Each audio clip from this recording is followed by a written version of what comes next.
Hello.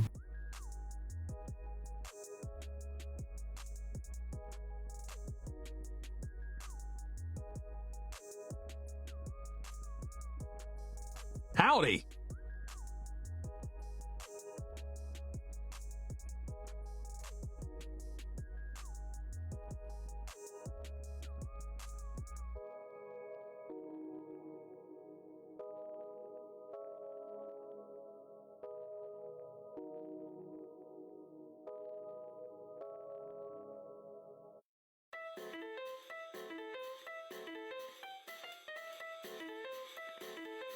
Hello?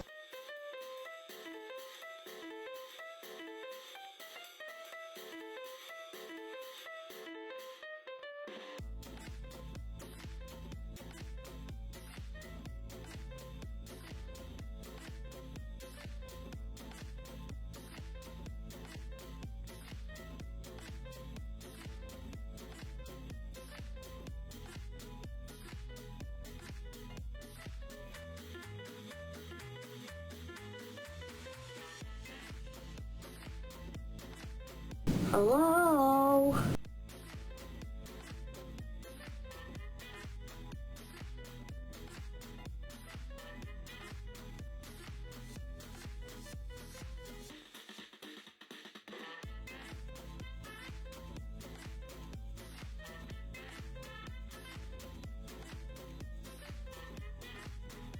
Hello there.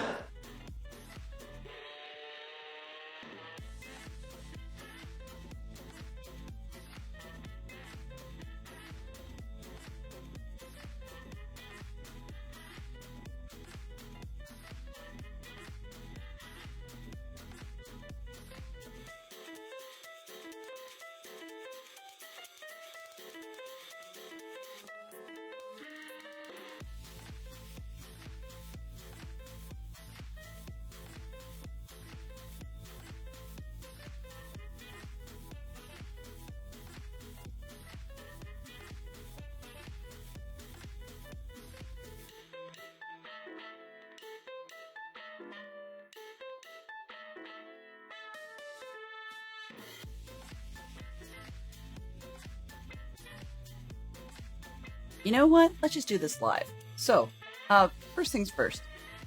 Lego. I need to repoint actually let's change the title first. Set name, properties. So we're going to change that. Oh, and it changed titles on. Set name, properties. Let's try and change this one. And today we are working on, I have the box right here. You can see it, sort of. There we go. And so we are working on the Ollivanders and Madame Malkin's robes, which I spelled wrong in the title, so I have to change that.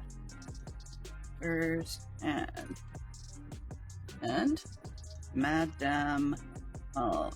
I'm just gonna chop off the word robes because it doesn't actually fit the screen title very well, and I don't really think it's critical in this point. Right, so we're gonna go, okay, and change our title because I can't spell. 2 L's. There we go. Alright, done. Now, other piece we need to change up is point at the correct instructions, which are just in the process of coming down. Stay,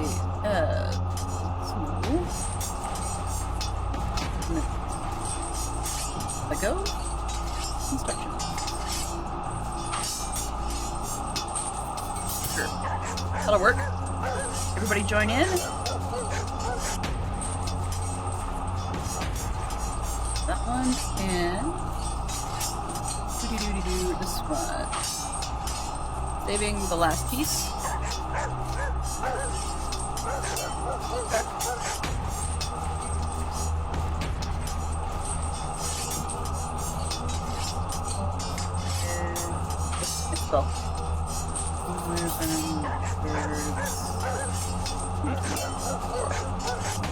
All right. So, go over here, platforms,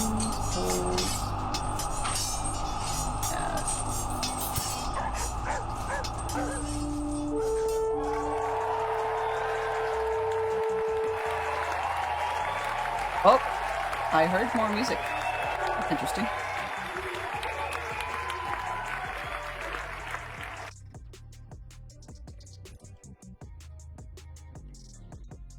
Can't spell.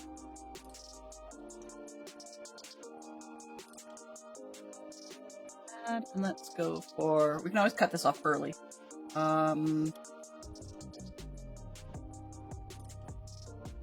Sure, that'll work. Okay, so I've thrown up a poll, can't spell, whether you guys would like to see the Ollivanders shop today started or the Madame Malkin's robes shop.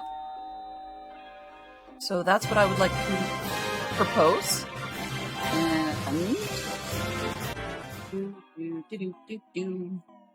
I have to remove my tablet from my desk because I have no room for everything.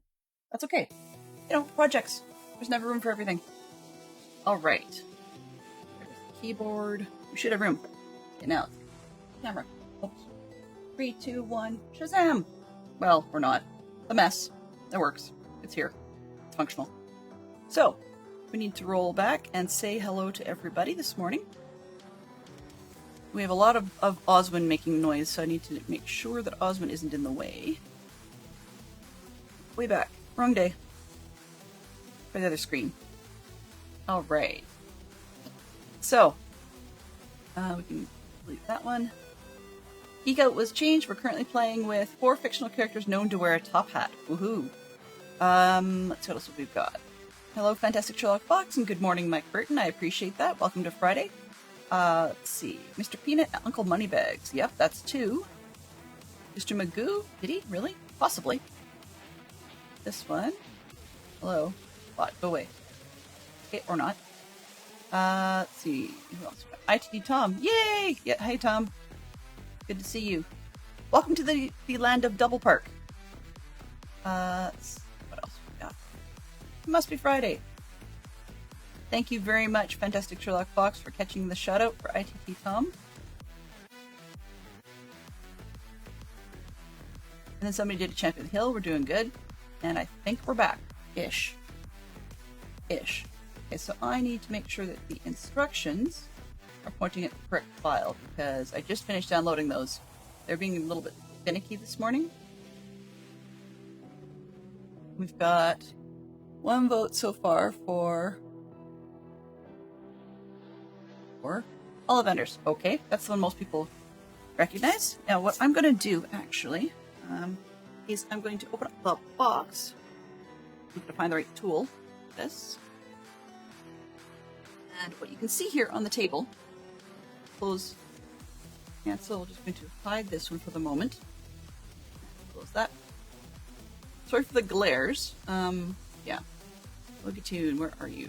This one. Can we please zoom? That. There, we're better. Alright. And when all else fails, go with your angles and boost them using minifig boxes. Sure, that'll work. Alright, so here's what we've got to work with. So you've got Ollivanders on the right and Madame Malkin's on the left. So one was the robe shop where Harry Potter had to go and get his school uniform. And the other one would be the famous Ollivander wand shop where Harry got his first wand. Everybody basically got their first wand. Well, for many years they did. Until the Second Wizarding War. Well, I guess one way of looking at it could be second, could be third, depending on how you want to count them. And then Ollivander was in prison by what's his name?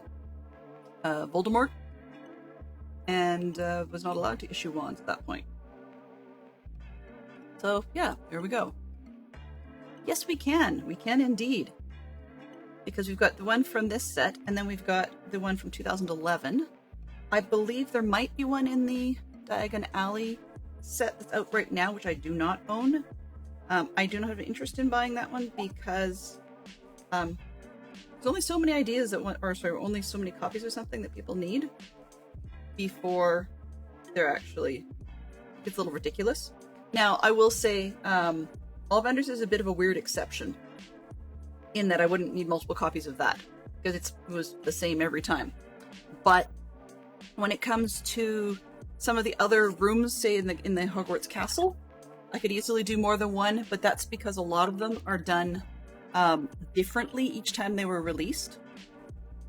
So what I mean by that is that, for example, we could have the Room of Requirement, and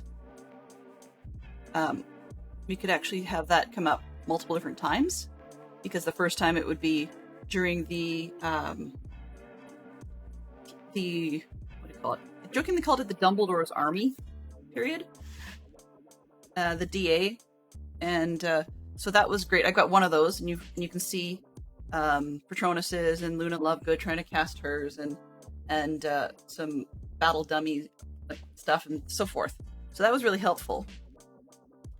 But the later version takes place during the later series, the later part of the movies and books, where the think about the properly. There's a big orange worm, for lack of a better term. Big orange worm is in that second one because that's the form that the fiend fire takes place in. So it looks like a great massive worm. Mike's got a lurk. Okay, yeah, that's fine. But we certainly can compare the two sets of builds. All right, so which bag we open depends on that. Oh, looks like we're going to do Ollivanders because we only had one vote, so that works. We'll go with that. Sure. And we have our fine people. Okay. Looks like we have stickers for both. I'm going to set those off to the side so they don't get crunched. I'm good at crunching them. Okay, we have booklets for both. But if it's Ollivanders first, then we're going to start on bag 4. That's part of why I needed to know where we were going to begin, so that we begin at the beginning.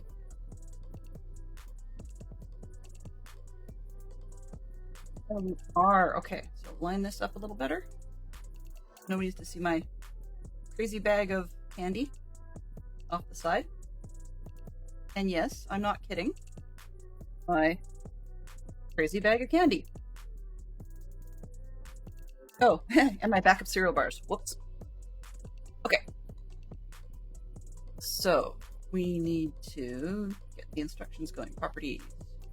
Browse. I need Ollivanders. The new one. Ollivanders 2024. Where did I put those? Did I put that in the wrong screen? Wrong,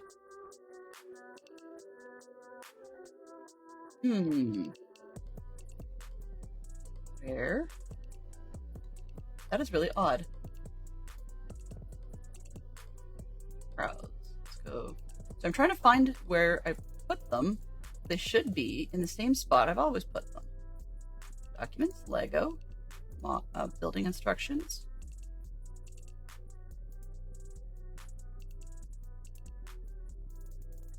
Did I not save the second one? Uh-oh. Uh-oh, Spaghetti-O. I didn't. Shoot. No, I did. Where did that goon go? In the wrong file. That explains a lot. Okay, can I move it this way? Can I drag it across the monitors? Put it in this folder.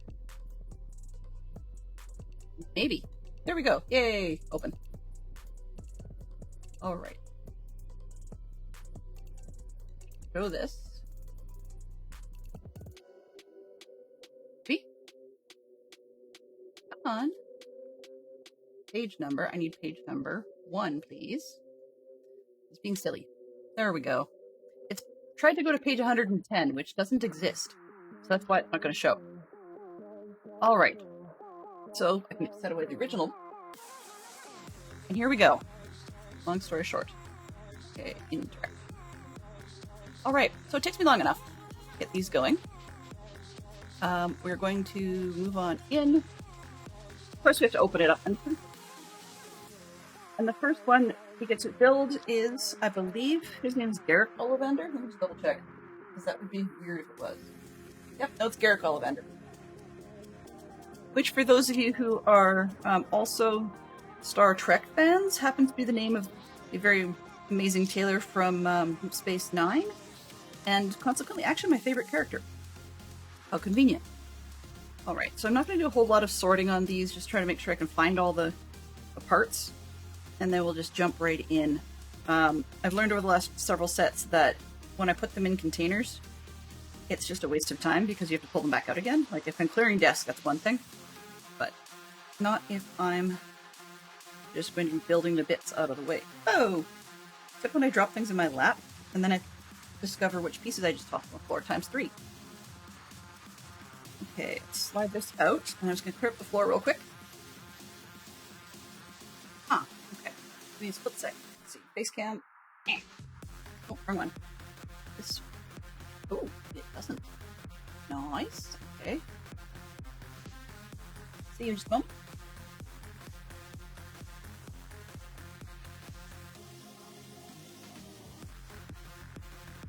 There we are. I think I've got all the pieces off the floor. Alright, so let's get Ollivander's head.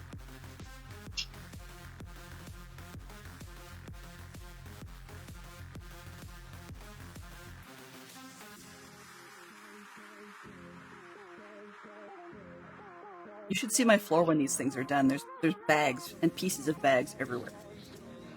1, 2, 3, and we've got legs. There we go.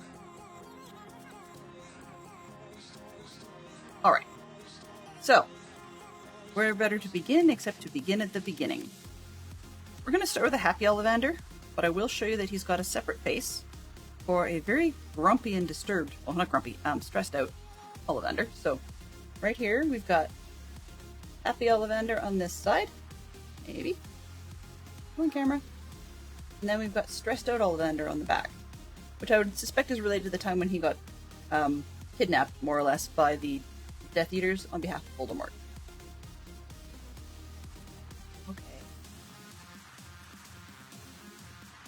So, and then we can put the hair on top. That's okay. No problem. Not a problem at all. There we go. And we have Ollivander. Now, Mike had asked for a comparison of new with old, so give me just one split sec to grab Ollivander, and I should be right back.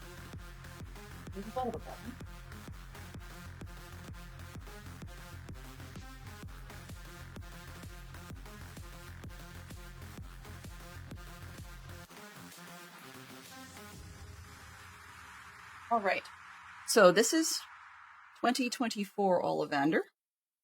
Okay, on the right. On the left, you have 2011 Ollivander. Very, very different hair. Fairly different suit. And printing on the back is more pronounced on the older one, so I do prefer the back printing on the older one. But I like the front printing on the newer one. It just seems a bit more realistic. I never really pictured Ollivander with a fluffy shirt.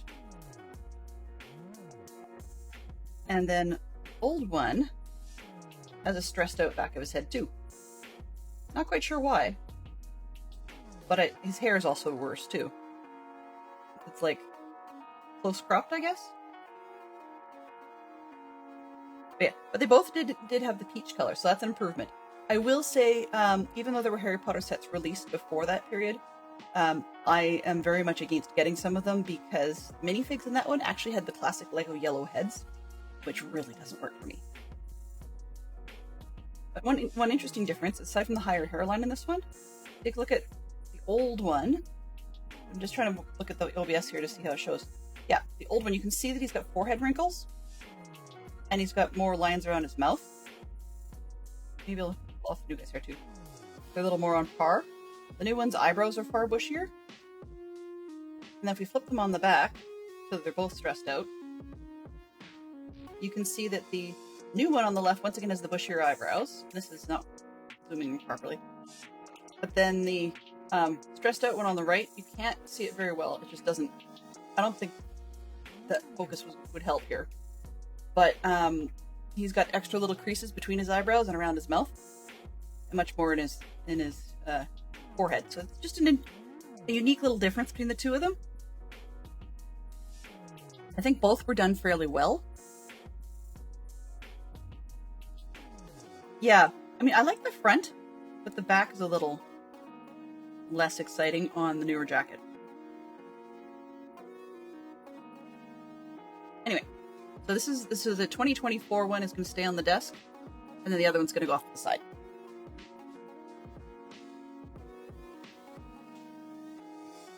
All right, now as per usual, we have the wands, and yes, of all the people, this would be the best place to put the wands, but these ones, as usual, are going in mass wand box collection, just because I don't want to lose them.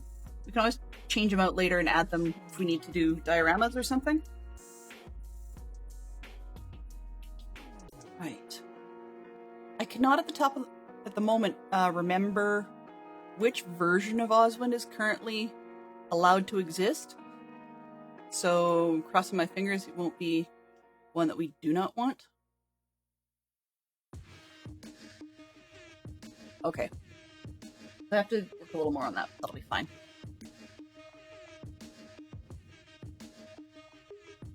For Australian. Well, have you heard them sing? There's the question. I don't know if we've actually heard those wonderful people sing. Jo would definitely say she doesn't want to. Ames could probably be encouraged into it, but I really doubt that you're going to get... Well, actually, let me correct that. I have not heard any indication that we would have any success getting Flaming Fox to try and sing. This one appears to be near the end. Oh, whoops. I was trying a little bit more and set it lower. That would be, sensible. There we go. Alright, it takes me forever to do these things because I keep talking so much. I think what I might actually do at some point, I've gotta... Okay. Fox, if you have access. If you don't, no worries. But if you have access to Discord, could you please throw a note in there, somewhere about stream, to remind me to get the Monty Python clip where it's got the crowd in Holy Grail telling everybody to get on with it. I think that would be a good sound routine. We need to switch things up anyways, so that might be a decent one to start with. Okay.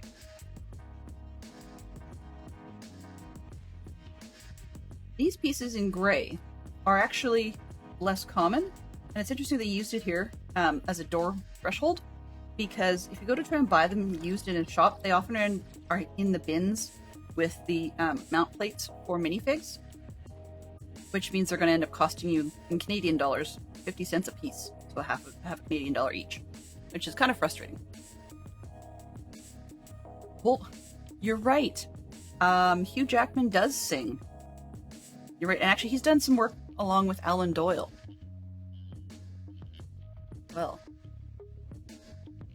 we don't have any Australians hanging out in here. I mean, if I was doing evening streams once again and we'd have James and Ames giving us all the answers, they probably know this one left, right, and center.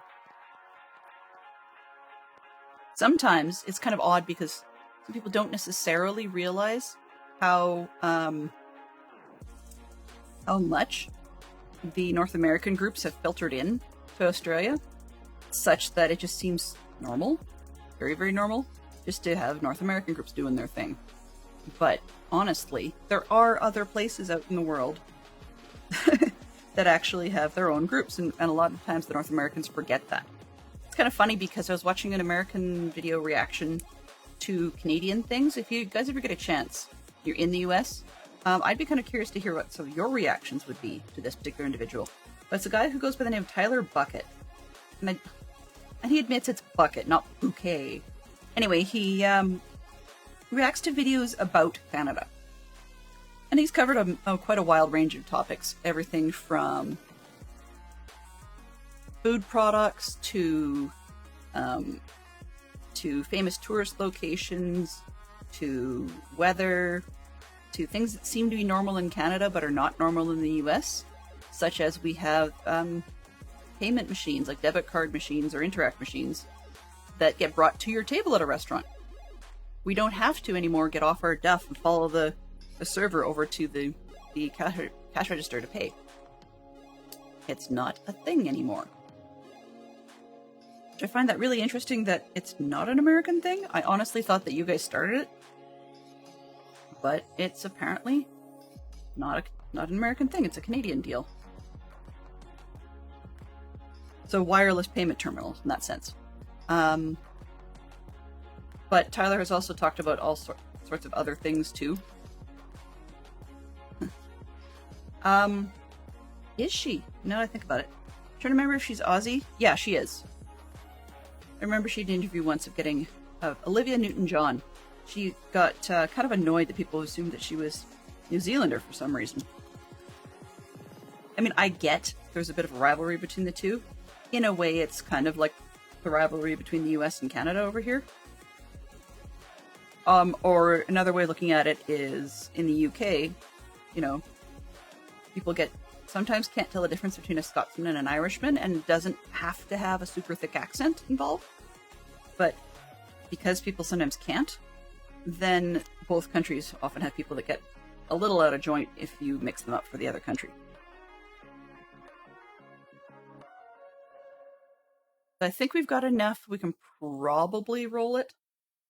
I don't think I know of too many more that made it big in the US, but I could be completely wrong. And I was looking at very limited genres. You don't actually catch a whole lot in Australia that are tending to do sort of American... oh, whoops. We rolled it twice. Sorry. Well, reasonable to skip that one. You don't often get a bunch of Australian groups doing very American genres, such as, you know, country. You don't get country music all that often in Australia that's anything like the American country music.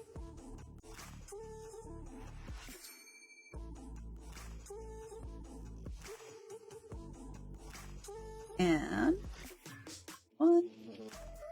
this is kind of interesting. I was watching for a little bit. I was watching another Twitch streamer last night who was building the Lord of the Rings. I'm not even gonna say it right. Barad-dûr, and I rolled it better last night. But anyways, but they were looking at instructions either on a raised platform and looking at the original booklet, or they were looking at a website, but it wasn't displayed anywhere on screen, which is fine. It's not required to have the instructions displayed on screen. But they were also talking to chat from the other source, wherever this other source was, like YouTube or something. Not source, sorry, stream platform. And it was really weird to see, like, to have chatter going at the screen with not a single thing showing up in Twitch chat for this person, given that it was supposedly their Twitch affiliate anniversary. So it was really kind of odd how dead it was on the Twitch side.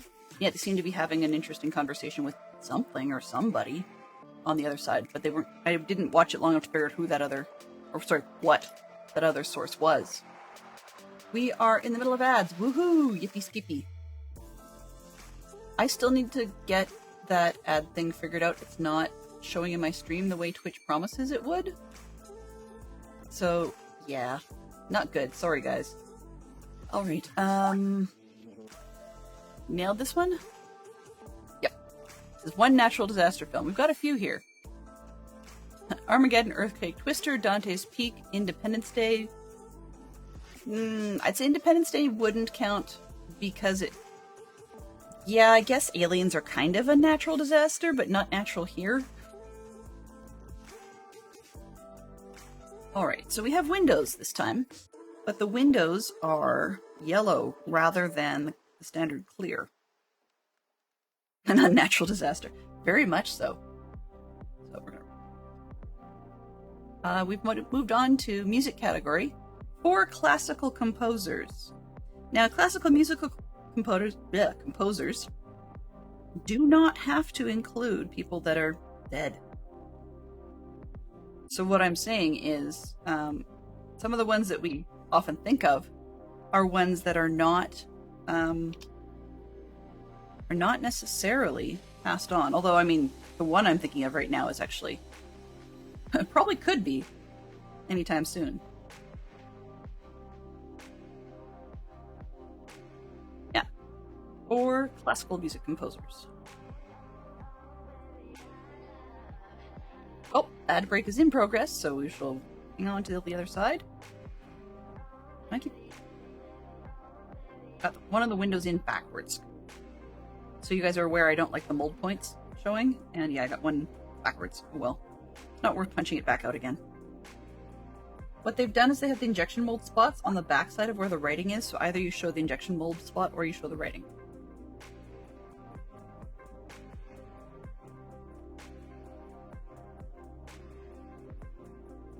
Fox. CBC music. That's all they do.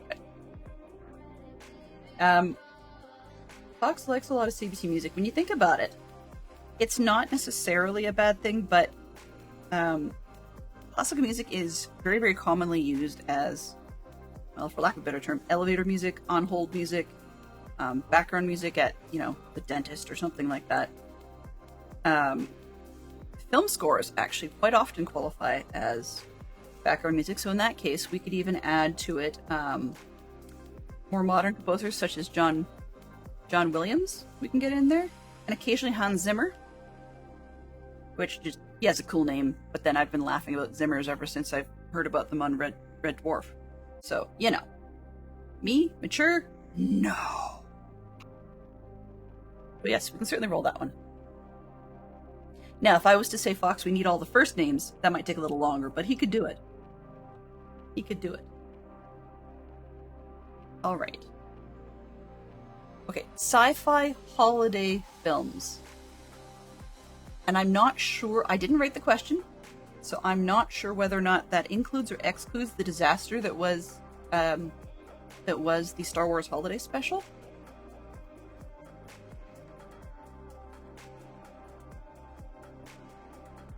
Sci-fi holiday films. Now, I think they mean holiday themed. That's my guess.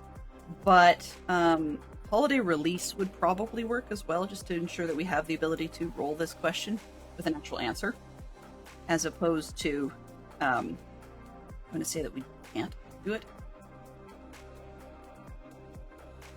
There's always been like a version of, say, Mystery Science Theater 3000. Is that what that is? Mystery something or other. I'm pretty sure there's probably a holiday version of that, because I can picture the robots having their hats on, like little elf hats. But I can't seem to think of any other ones at the moment. Particularly not films. Holiday release, maybe? There are some good ones, but I'm really bad with dates and times, so if I saw a film and it was memorable enough that I remembered the film, then it will not have stuck in my head what part of the year it was.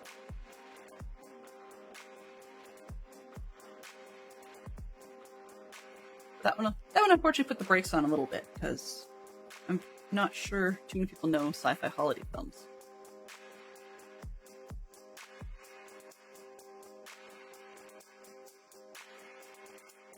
Alright. This one rolls forward. Gee, wonder if they go on here. Now, can I actually get to clip on? There we go. Click. Right. The disadvantage to having a camera over my shoulder is that it's not quite over my shoulder enough to get the angles we want, so we're gonna have to pull it back. Excuse my reach. And I really hate having too much gut showing. Twist in. Okay, can I get farther back? Maybe I can? I don't know. I have to play with it a little bit at some point and see if I can get it a little further back. I'm just gonna get a bit more angle on it, maybe. More back. More. Nope, can't do that. Okay. That's about as far as we're gonna get. Then I can zoom it out if I need to, which will show more than I need. Whoops. You don't see that. That's the busted Potter. We'll just leave that. Okay. Not a film. No, certainly not a film. Thank heavens for that. I mean, now, made-for-TV films would probably count here, even though they were films, and absolutely dreadful ones at that. It's a shame. as I said, I like to hide those elements of labels and naming, and they've got ourselves a left-hand door, which is fine. I'm just used to right-hand doors, and just the way they've done the Lego writing and printing on this one, I can't get away with it. That's okay. We'll get there. Independence Day? Really? Oh, yes! Holiday! Duh. Yeah, exactly. Good point. Because it doesn't have to be Christmas-ish. Or, like, tree theme. The whole December theme. There you go. It doesn't have to be December theme. There's other holidays. In that case, I mean, there's quite a few Star Wars and Star Trek films that aim for American Thanksgiving in November. They weren't really designed for it, but I think, whether we like it or not, I think Lost in Space made a reference to it. Let me finish this step, and then I'm going to pull Streamer's Prerogative and just roll it. Because this is just a rough one. Okay, where are we on? Name one song that has a question as the title. I'll go with one, but I'd like to hear at least one other one. Who Let the Dogs Out? And I'm sure we can get at least one other. 2, 4, 6, good. Roll it around. And we had a trip zone on the floor with a couple of gold studs. Who's gonna hold your hand? That one. Or not wrote that one. Who recorded that one? I'm curious. And then there's What is Love, I think is one. I mean, I know there's a few in musicals, but that I'm going to pretend that didn't count this time. Because, you know, for example, Oliver the musical has Where is Love?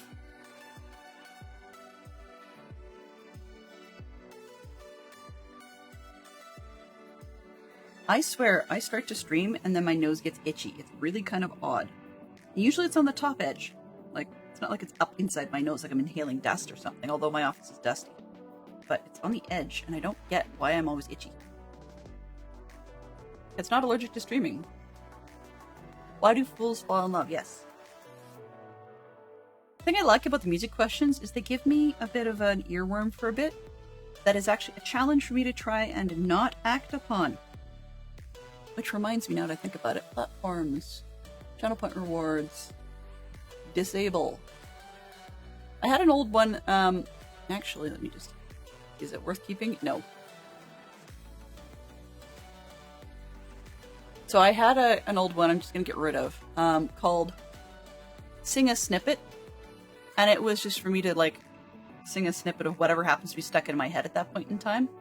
And it was a really stupid redeem. I've had it for a while, and then I shut it down for a long time, and then I brought it back just because.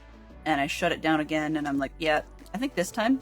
It's shut down right now, but I have other work I need to do with my bot off screen, so I'm going to delete it then.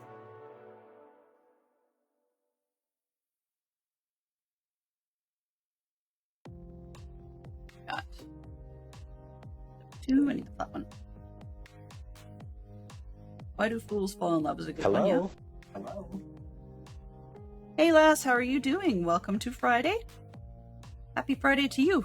How is your day shaping up so far? And does anybody have any big plans for the weekend? I know this is a really bad segue, but it works. Starting tomorrow, 7 a.m. Eastern or 11 a.m. GMT, if that's your preferred marker, which at the moment has not switched off of British summertime, as far as I understand. So technically it's BST as opposed to GMT. Well, I guess it's Greenwich Mean Time, but as opposed to Universal Time. We have a wonderful stream weekend for the Dadcraft community. Now, I am well aware, as with every other weekend, there is always competing stream weekends. So my recommendation, personally, when you are the type of person that has the opportunity to multi-park, I'm not sponsored by anybody, but just sharing a personal choice. If you have the opportunity to multi-park, I recommend doing so. But also, I recommend that you take a look at multi-Twitch or simul-Twitch for your multicasting needs, I suppose. Just so that you can catch as many of your favorite streamers as you can on various different stream weekends. I know Dadcraft's community has one, and I heard about 2 more in other communities I like yesterday. So, yeah. I'm only mentioning the one I'm part of. But, there you go. And, Dadcraft, if you'll take a look at the bottom of that chart, has pointed out that he will be streaming both days that weekend, which usually means that of his patron servers, that he tends to stream from one on one day and then the other on the other day. But that's not always guaranteed to be the case. I mean, once in a while, he surprises us entirely and goes with something completely non-Minecraft, which is fantastic because it gives some of the creators in our community who are not Minecraft streamers the opportunity to still take part in the stream weekend and do whatever it is that works for them. So I'm going to pull that.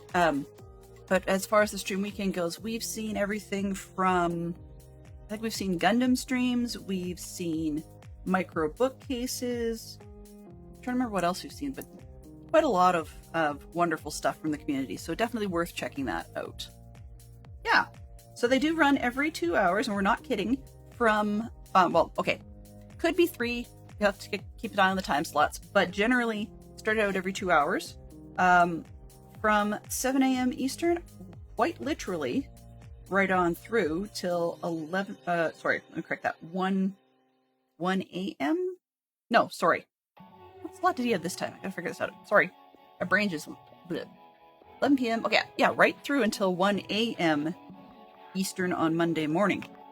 So, yeah, there is definitely stuff there. Now, most of the time we're able to get every slot filled. We have a couple of them at the moment that are to be determined because there's some negotiation going on and who wants which slot, etc. But guaranteed we will not have complete airtime breaks. So it's worth checking out the collection and see who's live. If one streamer doesn't necessarily appeal to you, as is always the case with Twitch, you know, it's like the weather in most North American cities. If you don't like it, they say wait 5 minutes. Well, on Twitch, you wait 2 hours, go have your lunch, take a stretch, whatever, and come back, and you will find yourself someone else that you can take a taste of their work and see what you think. Wow. There's a reason I don't shill for ads. Because I am terrible at it. Anyhow. Where I was going with this Lego is it? But yeah, so I do recommend definitely checking out the weekend. And mobile devices, by the way, just a heads up for everybody. Twitch be twitchy of late, and it's making some users reboot rather frequently, so if you're on the go during stream weekend, do keep that in mind. Another piece is that for some reason on streams we do not understand, occasionally it seems to require that people are on 480p minimum. Not that you have to burn your data to get more, but for some reason it seems to be that's the case. And in other situations, if you're using the Twitch app on your mobile device, you may need to be at least 360, if not 480, to be able to get your stream points for that particular streamer. I do not understand why, but in some cases the Twitch app just utterly outright refuses to give those points unless you're on a higher stream setting. Like as in the little press this for more button never actually goes live. Go. So yeah, that's the way life goes, I suppose. So this one goes on this one. I do like this set reference a little bit, that it's got some depth to it in terms of like implying that the wand boxes are stacked off center and that they do stick out at various places. I do like that. Something a little different, and I just noticed according to the picture I had it backwards. So yeah, I do that. I built it backwards, but that's okay because it's easy enough to swap it around. There we go. Problem solved. Left on right and right on left.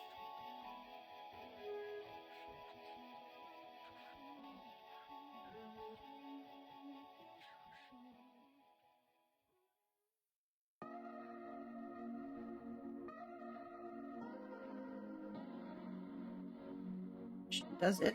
Yeah, it does offset. Okay, good. All right, that's better. What do we got? Okay, I need to boot one of my other apps just to make some sounds. Not for you guys, but for me. I guess I can move it back tomorrow. Aw. Come on. We'll just minimize it for now. Hello? I have an app for those of you that stream that's called Twitch Chat Overlay. It sounds dumb, but it's a single window that gives me some chat overlay that's transparent so I can play through it. I don't use it when I'm doing Lego streams because I get more out of a more opaque window with more information. But the nice part about it is that if I'm doing something where I'm not fully paying attention to the chat, like 100% at that particular second, when somebody posts a message, I get a little sort of ding or beep or whatever that you guys don't hear, or at least shouldn't be hearing. I'm gonna grab this. Hit my monitor. Yep. There we go. Angles, you know, all that stuff. All that good stuff. You're hearing all kinds of microphone mess. So anyways, I get those little sounds, which helps me not as frequently miss your messages. It still happens, but not as frequently.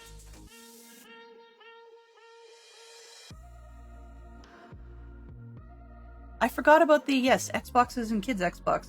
Yeah, and then for those of you that have, you know, the Google Chrome casts or whatever, your Apple TVs, your PlayStations, I think.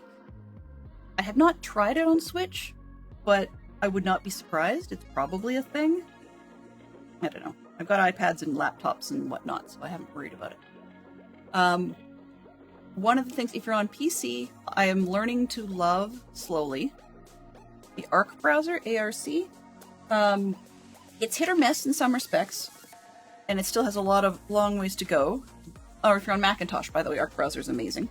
But I'm learning to love it on PC because it's got great split screen abilities, and then if you do decide to switch tabs because you're doing something else, then its picture-in-picture mode is stunningly useful. Okay, grab bag 5, where did I put it?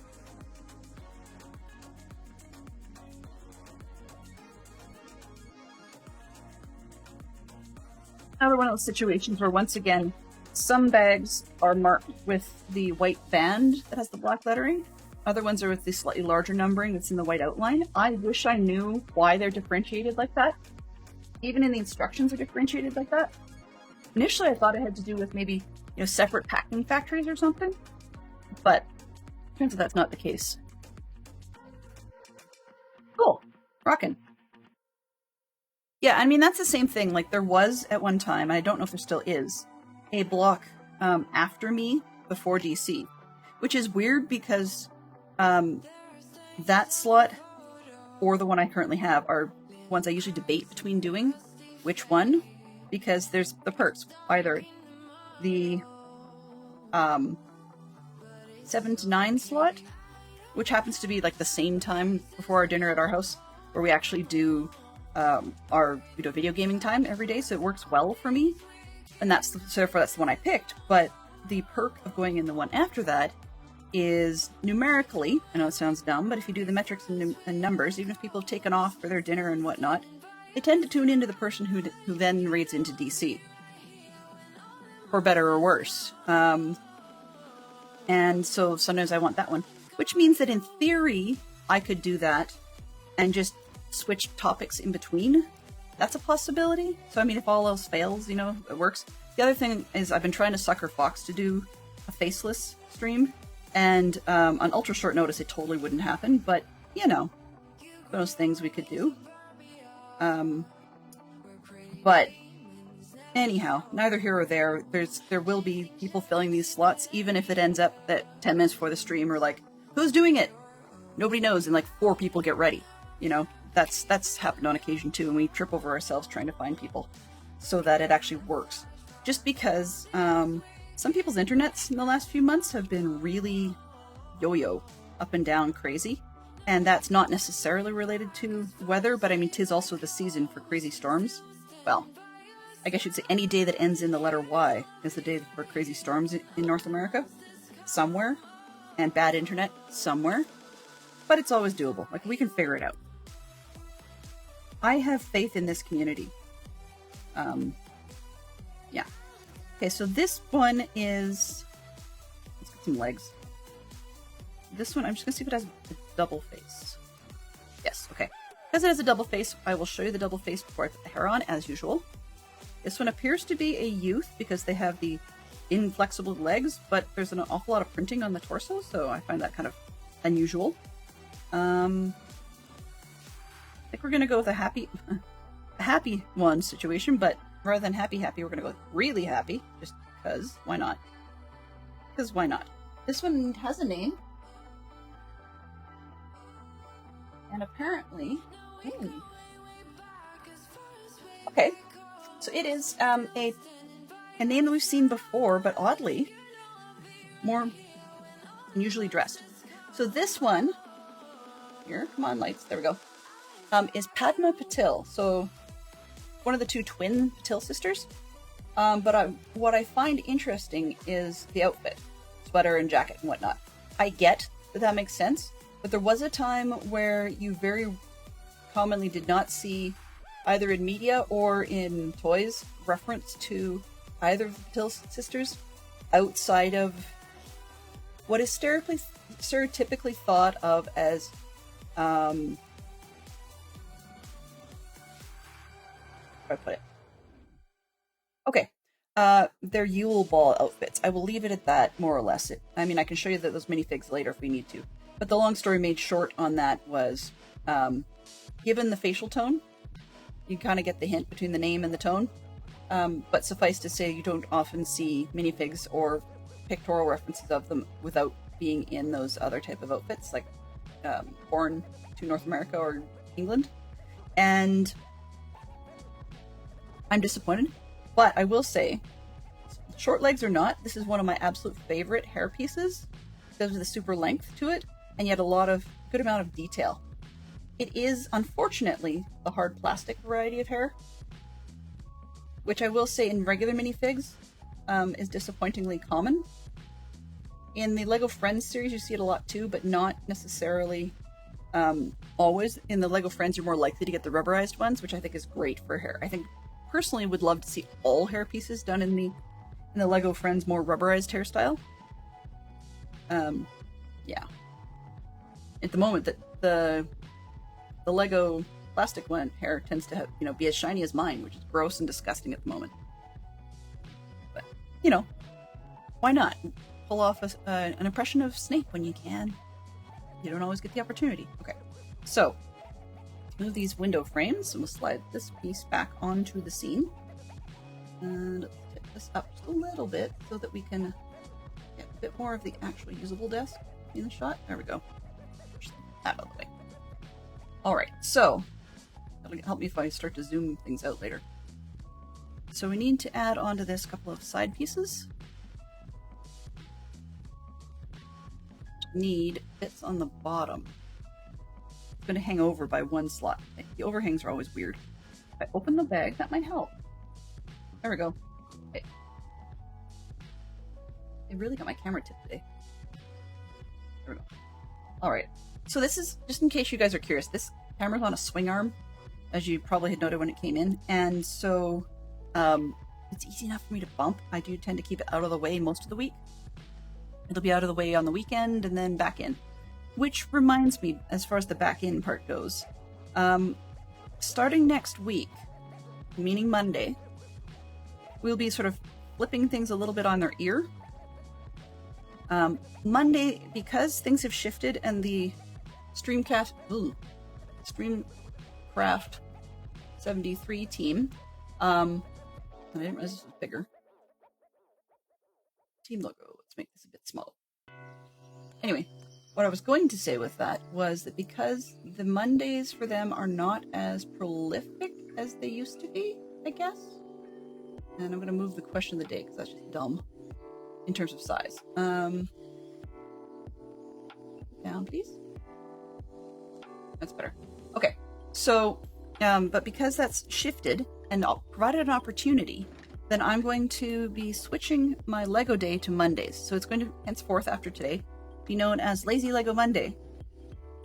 I mean, I'll probably still tell you what set I'm working on or whatever. And in this case, it's going to be a continuation of these sets. But the reason I'm swapping is twofold. I mean, one, it's the opportunity, but two, when I have either a busy weekend or some event that's kept me out of town or something, then I like to be able to have a plan when I start on Monday. Not that I necessarily have a plan all that often, but the advantage to Lego in that sense is that no matter what, you know, the little instructions tell you what to do next. So if all else fails, you guys are well aware that I can come up with a million different things to tangent off about. And so being able to switch to Mondays for Lego streams gives me sort of I shouldn't say built in, but a lot easier to manage set of plans in short order. And so that's part of why we're going that way. It also means that if I have to rearrange scheduling for some sort of reason, such as I've got a camp that I have to pack for or something for scouts, or I'm going on a dance retreat or something like that, then that means that I can rearrange on a Friday without the disappointment for myself of missing out on my Lego day. Because I really enjoy doing Minecraft, but I also really enjoy having a Lego break from time to time. And missing that just doesn't do well. It just gets me into a bit of a bummed headspace that I just don't need. So, if I move it, we don't have to worry about that. And it also means that if I've done Tuesday, Wednesday, Thursday as Minecraft, then on Friday, if I do more Minecraft, it's good in that we can prepare for things on weekends, but also that if I do have to rearrange it, you're only missing Minecraft that we've been doing some of all week. So it's not like people have to wait an entire week to see what happened next. So yeah, that's part of the logic. And when our fine friend Valente was doing his streaming, he was streaming Minecraft, but also his other content creation is YouTube videos of Lego related topics. So that sort of, in my mind, in a logic sense, kind of fits. So that if he actually does have time to stream after me on a Monday, then it might be Lego into a Lego themed person. So some of the content topics. It's called something else. It's yeah, that's the one. He's also a variety streamer. So there you go. But he does sort of roll, so it works. Oh, we are into stickers. Joy, joy, joy. All right. So we know how we do this. I usually stick my cheaty little handle on so that I have something that I can grab rather than the arch, because it's just challenging. Where you get to stick with... Now this one is nice because, as I've been seeing a lot, Lego, unfortunately, has to go with their Lego frames thing, where they don't always have space on one single sticker or one single Lego piece with the entire name of the building. So for example, their current Gringotts Bank, and even their previous one actually, split the name into two different words, which was not my cup of tea, because it was in the middle. They split the sticker into, yeah, that. And the resulting effect, unfortunately, just didn't look right to me. Whereas, because I'm doing the secondary market for an old Gringotts Bank that I actually like better in its design, personally, compared to the current release, which, I mean, aside from being expensive, is just, the scale is kind of weird. I think both scales are weird, but yeah, this one's crooked. Because both are the other one's just a little off, then because I'm doing the used market of the older version, then I can print up one sticker for myself. I guess I could order it from Lego, but I mean, I can even print up one sticker for myself from home sets and do it as one big piece if I really wish to. Now this one I've messed up and shifted it a little bit to the left, like sent too far, which normally would drive me crazy. But this time I'm actually scoring because if I put it on the right-hand side, then the name of the shop is slightly closer to the door, which kind of makes sense in terms of drawing people in. I mean, I could go the opposite direction, put it on the outside as a way of like attracting other people that you know you're going to go into the store. So, you know, 6 of one, half dozen of the other. And for that case, I'm just going to throw it in the center for now and do the other one, and then we'll decide which one goes where based on how they turned out. And knowing what I did on that last one, I need to move it a little closer. My big chunky fingers get in the way a lot. That's why I do it off the end of a stick frequently. Not always, but frequently. Okay, so this one, if I can get it more centered, I'll be happier with it long term. Try that. Might be a little closer. Oh, too far. Bottom. Oh, and we are crooked. Yay! Curves are hard. Flats I get annoyed with anyways, but curves are hard. Okay, this one I think is a little more centered. I'm gonna go with that. It's funny because the way they've done, I'll show this one up close. The way they've done the stickers in these ones, you can just barely see. On the top left edge, there's little brown couple of streaks, and on the bottom right edge, there's little brown couple of streaks. It's really difficult to show on camera, but getting the sticker itself straight for me was a bit more of a challenge because those mess with me visually.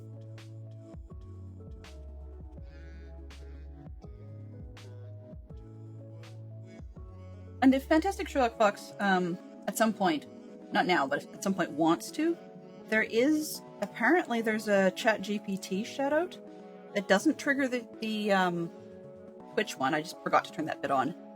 But there's a one that was suggested that does a text-only shoutout using content and from ChatGPT. It's weird, but it kind of works. So, yeah. How does it set in? It sets up. I don't know which one I want to put where. Let's put it inwards, like I said initially. So this one goes there.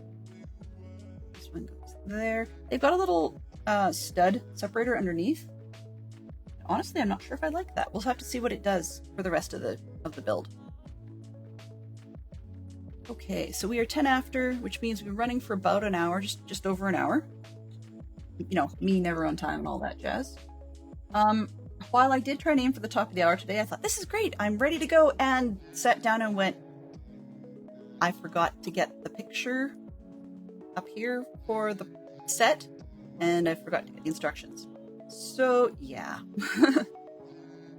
That sort of thing can still happen on Mondays, so Lazy Lego Monday, we still have the same problem in that respect, but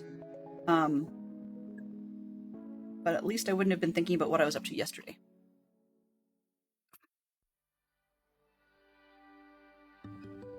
Enjoy! 2 fictional clergy members. Wow! Is that one made for this stream or not?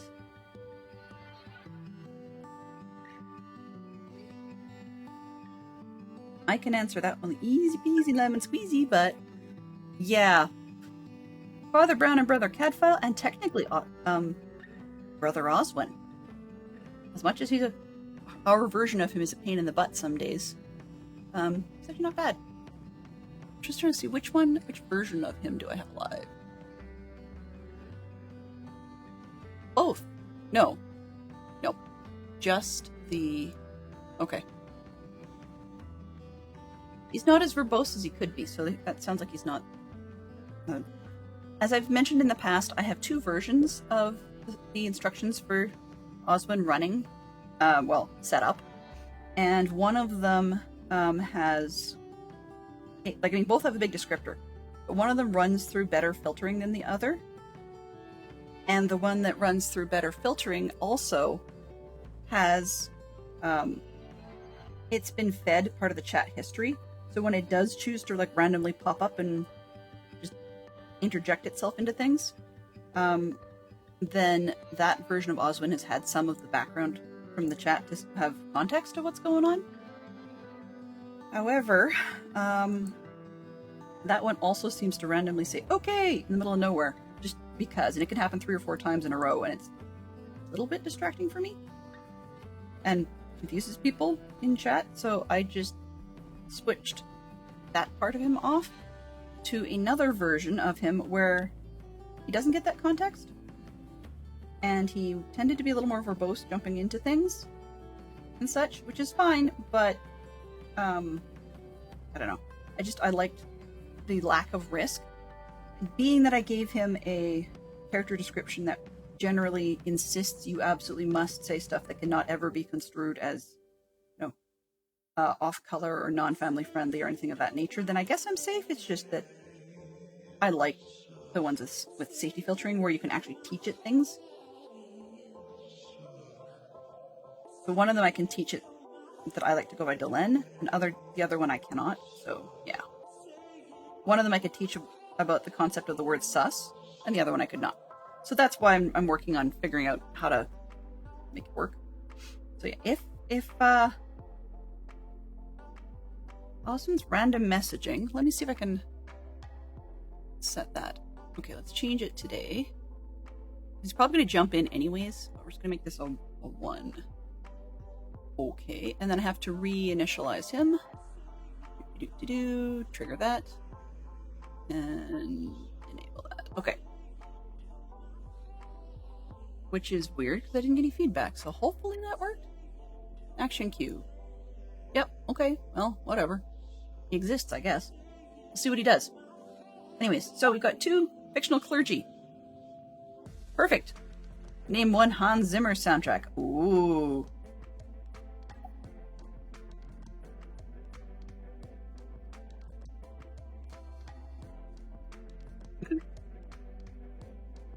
I only have one version of him turned on, enabled. But apparently he's very wordy today and doesn't realize he's talking to himself. That's the other thing is one version of him would understand that and the other does not. So, yeah.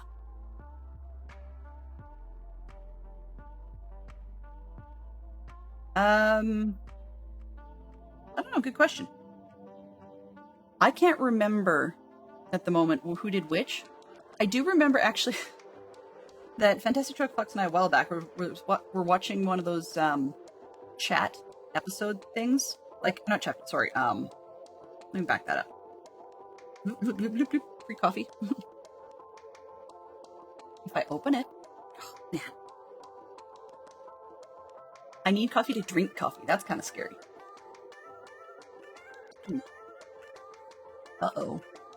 I just realized I should stop drinking coffee on camera.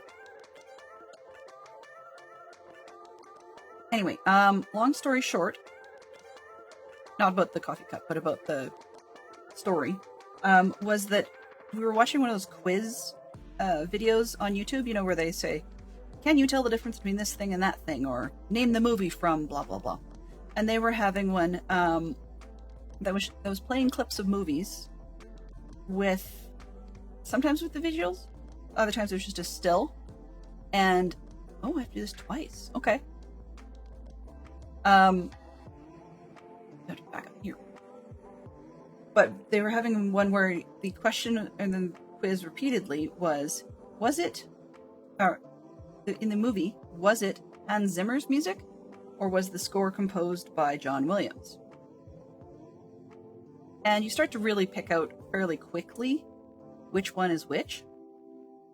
And oddly enough, sometimes, not very often, but the odd one we found is sometimes in the same franchise, you will get the opposite person composing. So I'm trying to think of one like that. I mean, Harry Potter's a very good one, where there's a lot of John Williams in there. But I think farther on they might have had some Hans Zimmer, particularly when they came to the Fantastic Beasts series, but I'm not entirely sure. But the noting being is that stereotypically John Williams is far more classical music, and Hans Zimmer tends to be far more electronic style feel. Sometimes I was going to say a bit more rock-esque. Not always, but that did end up frequently being a thing. And so we were playing that, name that composer with these movie clips. And I was surprised how many I was wrong. I mean, we got a good number of them for a long time. And yes, E.T. and and Harry Potter and a few others really recognizable movies came up, and I was like, oh yeah, okay, that was so-and-so. And that was whatever. And we started nailing them left, right, and center, which is fine. And then suddenly we got tripped up because Zimmer did some classical piece stuff that I hadn't expected, and it really surprised me. And I was like, oh, hey, I gotta go listen to that again. This is one of those quiz questions where if we wanted like 3 or 4 Hans Zimmer soundtracks, we needed our friend CJ Harvey Williams in chat, because CJ is part of a symphony orchestra, or plays for symphony orchestras in various places, and other things on his viola, I believe. But anyways, he's very, very well versed in a lot of the movie soundtrack composers. So I find it really interesting to hear from him every once in a while on his thoughts, whether or not the composer choice was the great one, or if he was doing sort of the all-star cast for that particular movie, what particular composer would he have selected? I find those kinds of conversations from him really neat. So, yeah. He's also the one I've nicked the saying of being about as directionally challenged as a lost person. There was a time that I could simply say, I'm as lost as CJ, but then we have a CJ also in our community who is not that same person, and is generally one of those ones who, creepily enough, in Minecraft seems to never be lost. And if he ever has been, he would never admit to it. So yeah, CJ Bot does not get lost. CJ Harvey Williams does not get found. How's that?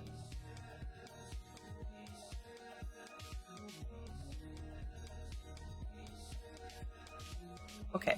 Hans Zimmer did E.T., yeah. I'm trying to remember. There's a bunch more, though, that you and I talked about. I mean, at one point, I saw another quiz, same sort of thing. Not to put, too fine a point upon it, but it actually also threw me for similar reasons, initially. But there was some of the, name that director, the famous directors, which, most of the time wasn't bad. Like, I mean, you had your Scorseses and your Spielbergs and who else did we have in that one? Tarantino and so on. And so some of those were pretty predictable. But the odd one threw me a little bit, and I can't remember off the top of my head which ones specifically, but it was kind of neat to see.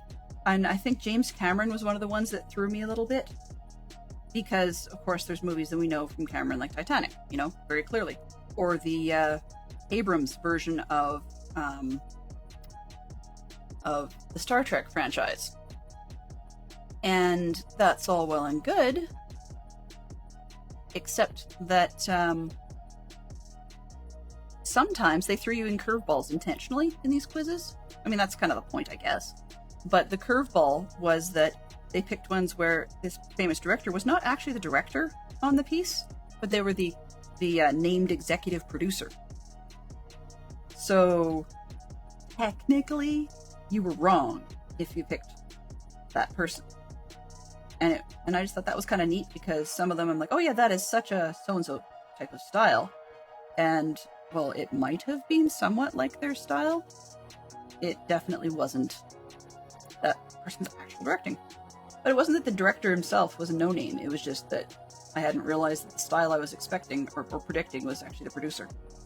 Which makes sense to some extent, because, I mean, you would assume that if a producer didn't necessarily agree with or like that particular director's style, they would refuse to produce that piece. So, or refuse to have that person on board once the project was initiated. That's the word. Okay, so being as we've had more than 5 minutes, because I know I've ranted for 5 minutes, or whatever you want to call it. So let's roll that one. We now have two Wheel of Time book titles. I have never read the Wheel of Time series. If anyone here has, please do let me know. During the time when Wheel of Time was popular, before the television versions, but that sort of stuff, when it was popular amongst the people I knew, I was in the middle of going on a very heavy-duty classics kick. So rereading Les Mis and like Les Miserables and Phantom of the Opera, and some of the Charlotte Bronte stuff, and Pride and Prejudice things, and what else was I using? I tried rereading Laura Ingalls Wilder, and I got partway into it, but it didn't catch me the way it had as a youth. So, yeah. And if those of you aren't familiar with any of those artists, well, Pride and Prejudice was one of the Bronte sisters. Jane Eyre was from one of the other ones, so, you know, the classic British rich people, poor people that actually look like they have money type of thing. That sort of thing. Quasi Downton Abbey earlier. And then, well, Wilder's is known in North America for doing the Little House on the Prairie type of stuff. I went on another kick where I reread the Canadian author Lucy Maud Montgomery, which is of the Anne of Green Gables series. So there is that. You know, so I was on a huge kick for that when other people were reading Wheel of Time. So, yeah, kind of missed that boat. Wasn't necessarily one that I felt I had to read, so I just never have got around to it. And yes, I use that phrase round to it a lot. One of these days, I'm going to make myself a coaster. Actually, no, I'm not. I'm going to 3D print a coaster that says round to it. Or maybe it might even just be a circular coaster that says to it on the front. Because I'm going to get around to it. Yes. My grandmother used to have one. Made it of felt. You know, the craft felt. I don't know who made it. Somebody made it, and I guess fundraiser donated it to a craft fair in a small town, and one of the extended kid relatives bought it for her as a gift. You know, so... But yeah, it's all those things you're going to get around to it. Which, she used to keep a list pinned on the fridge, and it wasn't a bucket list, but it's those one day I will get to doing X, Y, and Z thing. And sometimes it was, you know, I'm going to try seafood, I'm going to eat an onion sandwich, I'm going to, like, it's really weird stuff. That was her thing. I have to do this twice, okay. It was really weird things that was sort of her cup of tea in that respect. But, correct direction. Yeah, so she'd pin it underneath this magnetic coaster-esque round to it, which I thought was kind of cool.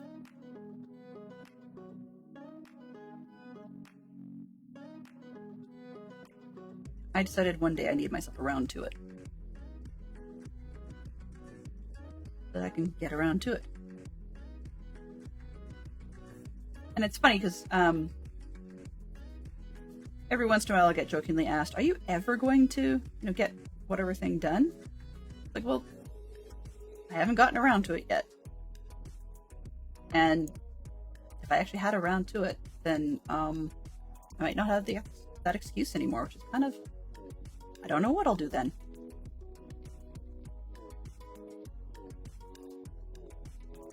I have no idea what music this is. Huh. Okay. This one goes up top here. And now we're on to the next step. Windows! Well, sort of. It's another one of those ones where I'm taking a look at them and seeing which side do I really want to face outwards. I have just one with a spare grill. That's kind of interesting. It gave me 2 grills, but I only have to do the window once. Okay. Zam. This auto light balance thing is actually starting to bug me. Give me a second here. Auto exposure. Shut off. Stop messing with it. 5, 4. We go this way. There. Okay. Hopefully that'll stop with the shadows going up and down. Actually, let's turn that in again. Yeah, it's not much. Let's kick the white balance. Stop messing with it. Leave it. Okay. Then we shouldn't have as much shadow changing on us. Dragon Reborn and Eye of the World. Yay! Good. Oswin agrees with you.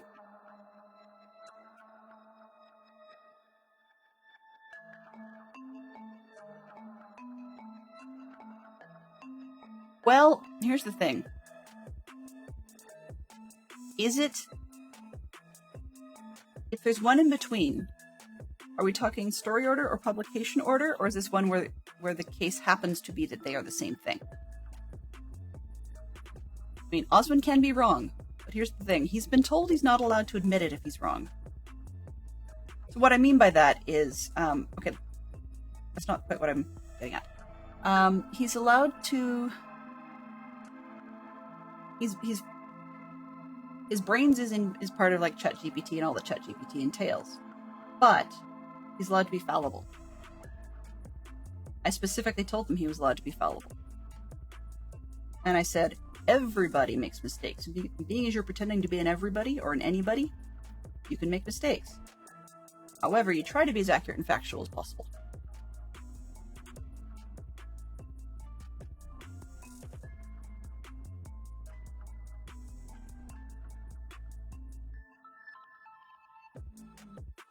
Mike's like, I swore I read it that way.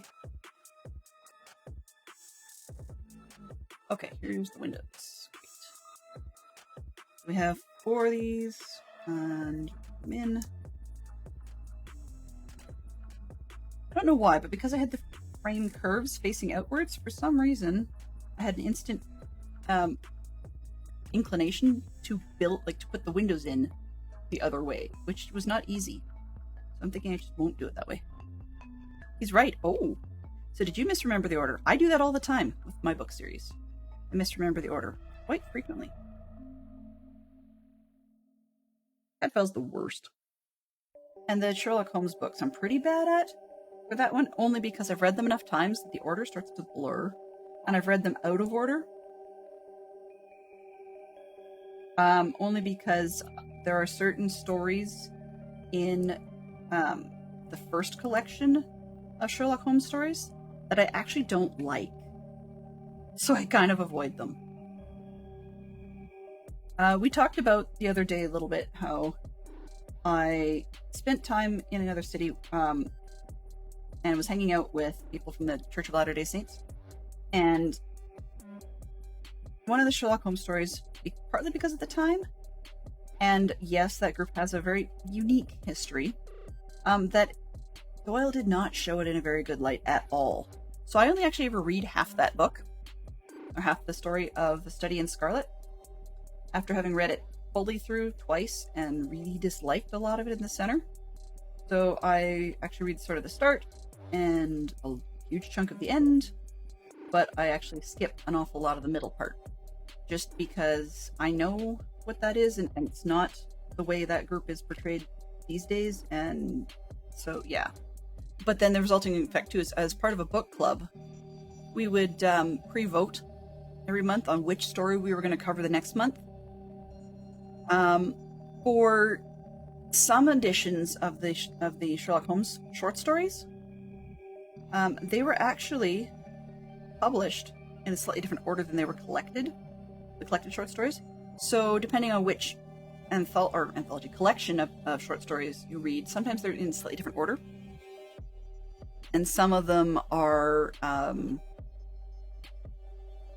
they used to be collected in a different book and then they got moved. It was kind of weird how that worked out.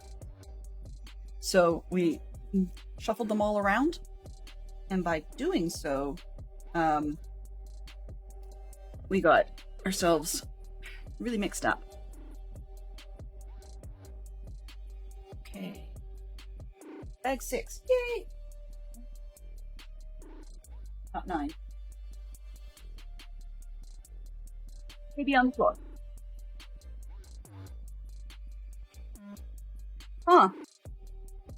Is there a reason you never read the last 2, Mike? Just life got busy or something? Huh. I have a lot of series that I actually have to read yet, so I'm kind of disorganized in that respect. So this one appears not actually have a minifig with it. So Lego. They're actually... I've talked about searching for some Lego sets. As in parts of a Lego set, because like I want to do the old Gringotts shop. shop, the old Gringotts Bank. And so I'm looking for the used parts for that. But where I'm going with this is to say that, that there's another set that I might do that with intentionally.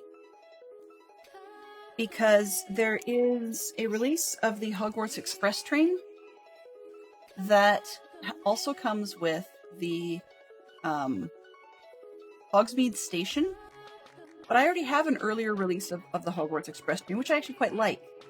I'm not super, detail fussy or whatever, so it's not the collector's edition, and it's got a rather, somewhat inaccurate concept of the King's Cross station, but it does for story purposes, my diorama concept.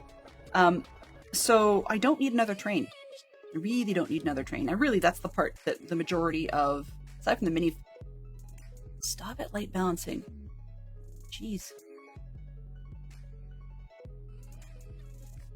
Better, maybe? Okay. So a lot of, turn that off too. So I don't need the train. Really don't need the train. But aside from the minifigs, that's what you pay for a lot for because it's the very well-known spot.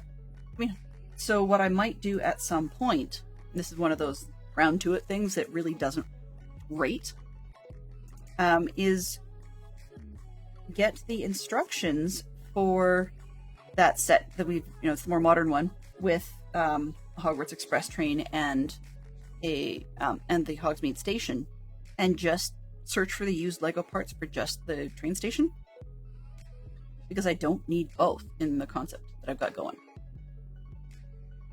So that's the kind of thing. It's not a money saver thing. Sometimes I enjoy the hunt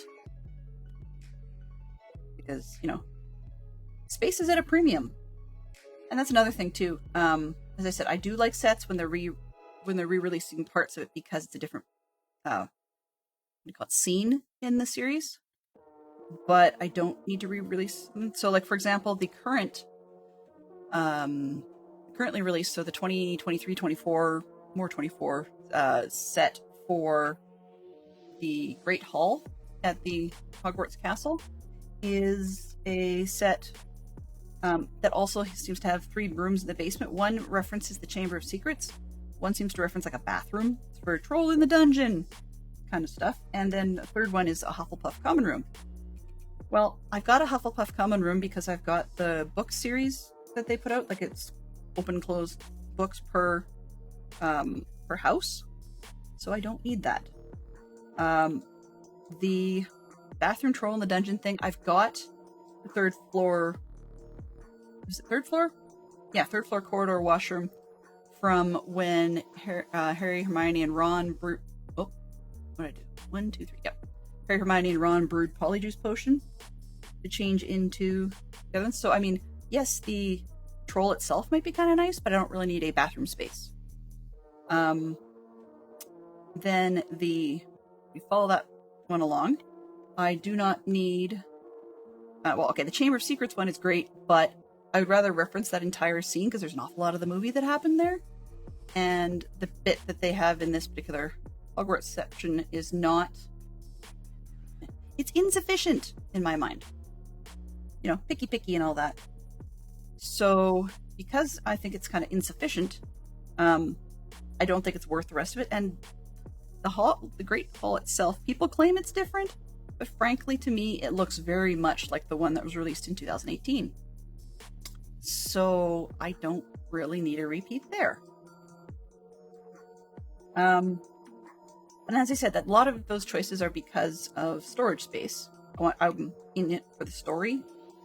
But another part of it is that if I was going to decide at some point that I wanted to, monsterize all these sets into one massive castle, some of the later sets of the 2 releases are more modular, so you can take them apart in chunks and make them fit together in a bigger castle. And so if I was going to do that, I clearly cannot add multiple different scenes in the same location in that monsterization. It just doesn't logically fit. No, that's backwards. That's okay. So that said, I need to be picky about it. But if I'm going for diorama style as opposed to intending to fill them with the castle, hindsight 2020, there's a set that's been discontinued that I would like to have.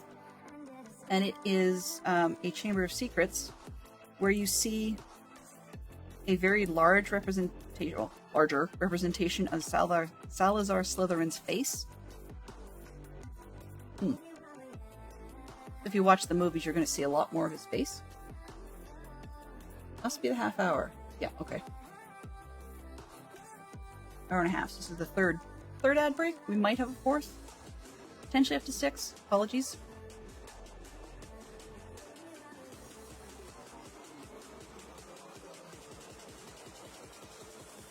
Okay.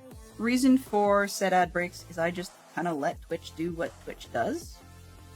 I have a couple of ideas of what I want to be doing with these funds, but at the moment they are being held carefully because I don't want to waste them. I mean, yeah. I hate pre-rolls. Absolutely detest them.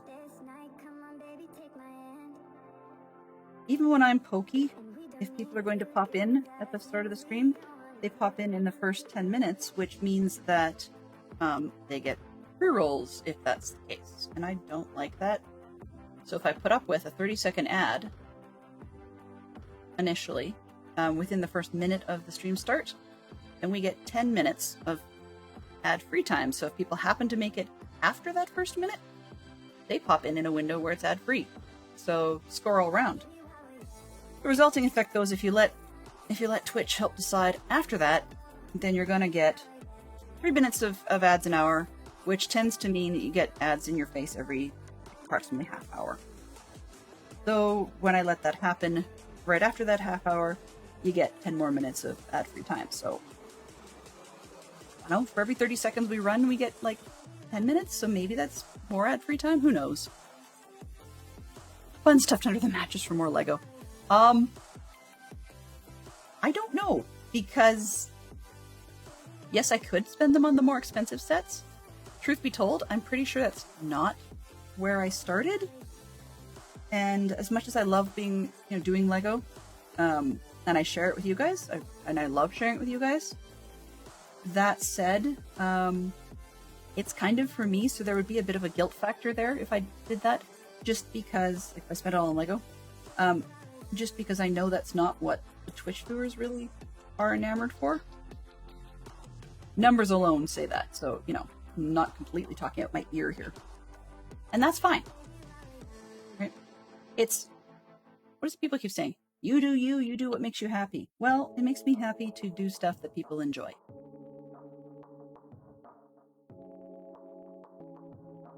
So, anyway. But yeah, I'm going to find something to do with it that makes sense. And I mean, there are a few hardware things that I would like that are not great. And if I ask Fox, they just show up. So what I might do, no guilt allowed. No, but I would not become a Lego only streamer, I guess. And because I guess Minecraft is kind of free, supposedly, because I paid for it ages ago. Maybe? I don't know. Anyway, one of the things I might do with it, though, is because Fox is both a fantastic moderator. Yes, I'm biased because I married the guy, but related to that, he's not only a fantastic moderator, he enjoys Twitch. He's a great community member of many different people's streams, and such. So what I might do is convert it and see if I can put him on turbo, just so that he never has to have ads anywhere. That might be nice. We'll see. We'll see. I have to figure out how to do that because the conversions from American to Canadian are really stupid lately, cost-wise. What did I do? I put $10 into ChatGPT, I think it was, American. By the time you got the conversion to Canadian with all the fees of the conversion and on, it was easily over 14. So, yeah. Currencies, rip-off school. Totally. Okay, I have to do this again. Okay, so this one on there. So I might do that. We'll see. And I'd like to start paying back into the community. I just need to figure out how to dodge the cost. Because in Canada, I don't know if Twitch uses your IP address or what it is, but as a Canadian streamer, I can put that in and say, yes, please pay me, mail it to Canada or whatever. But it's still paid in American funds, which is fine. But then when I go to do things on Twitch, it wants to bill me in Canadian funds, sort of for bits or whatever else. Kind of like the Australians have talked about the same thing, is that they get billed in Australian dollars even if they're trying to do things in American places.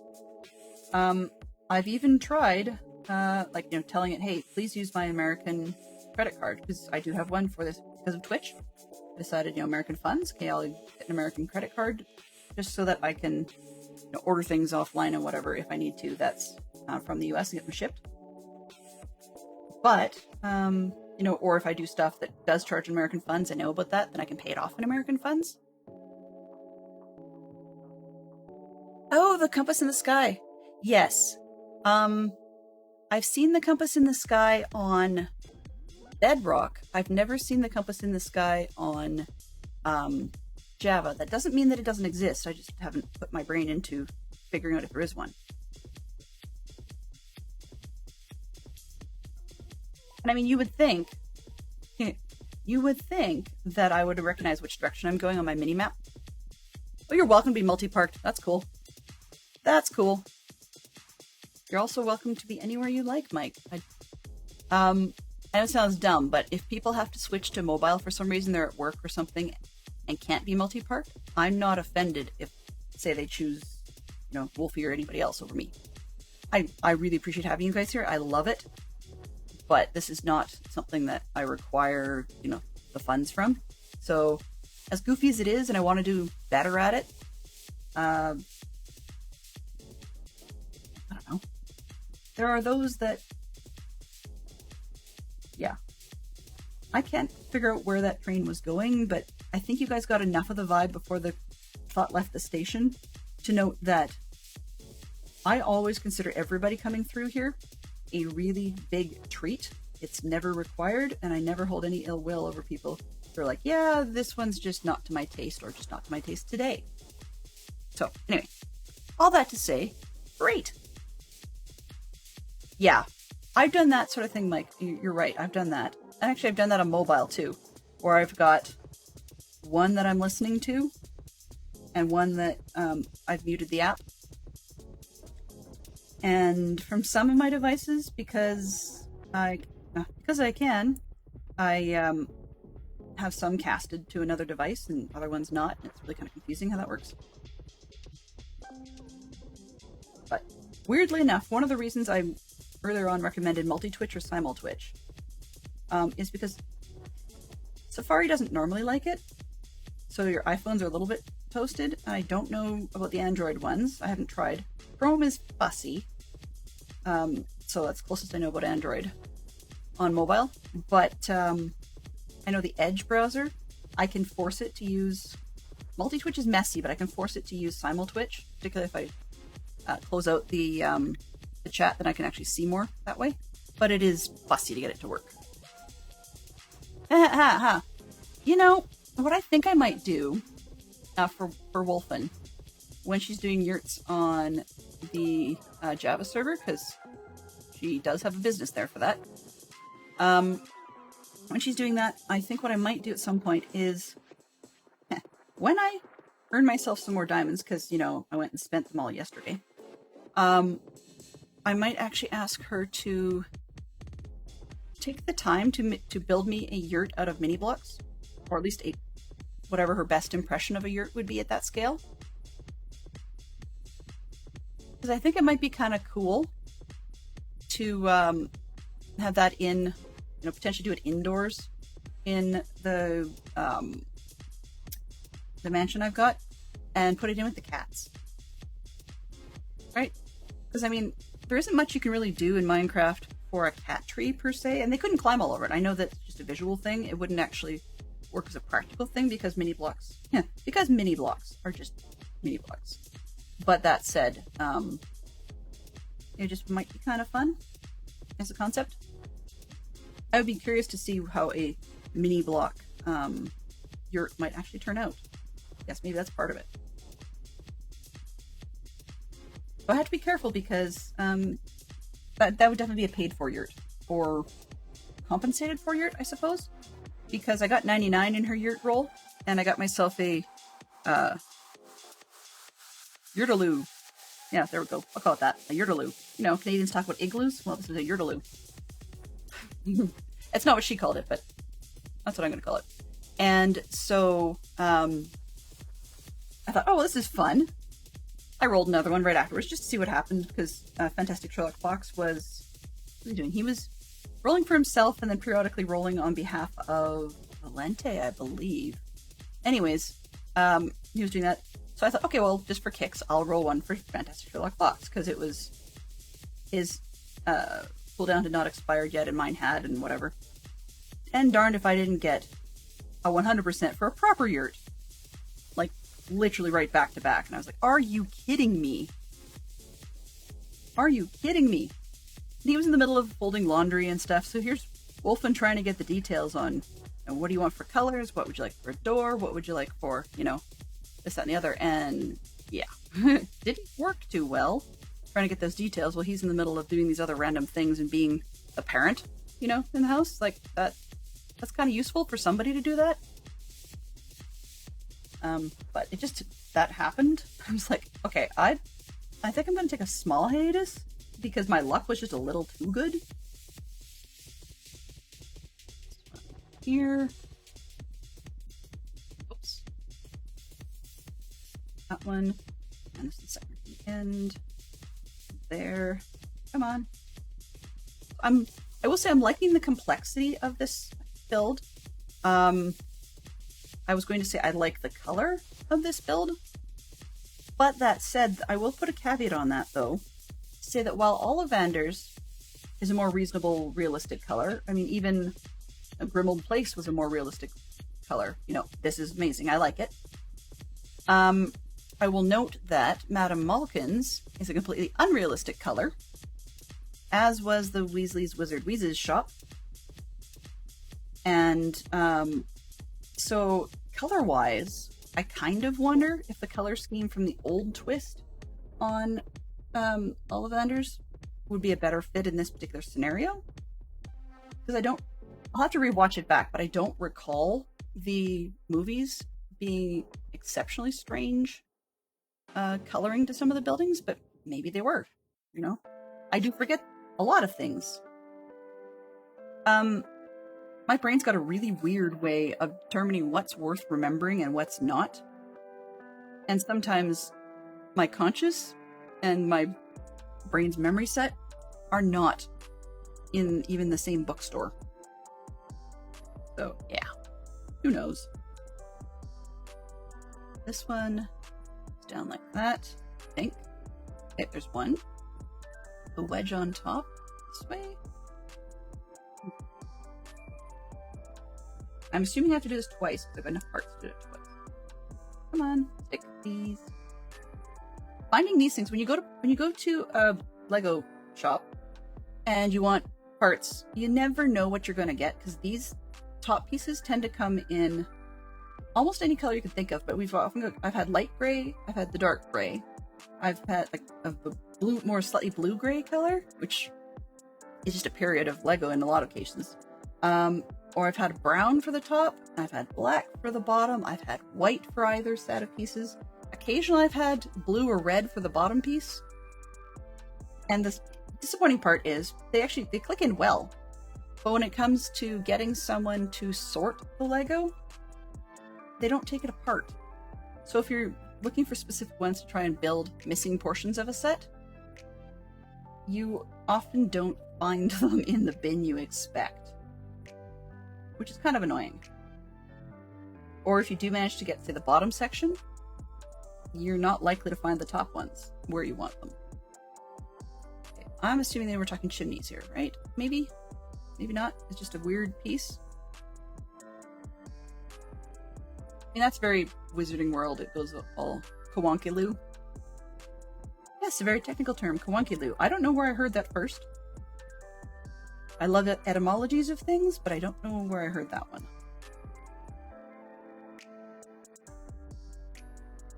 Reminds me of Lucille Ball, like with her Desilu Studios, but definitely not related. It's just what it reminds me of.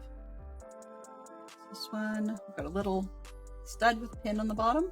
Yeah, the coloring is not great here, so I'm going to try and see what we can do.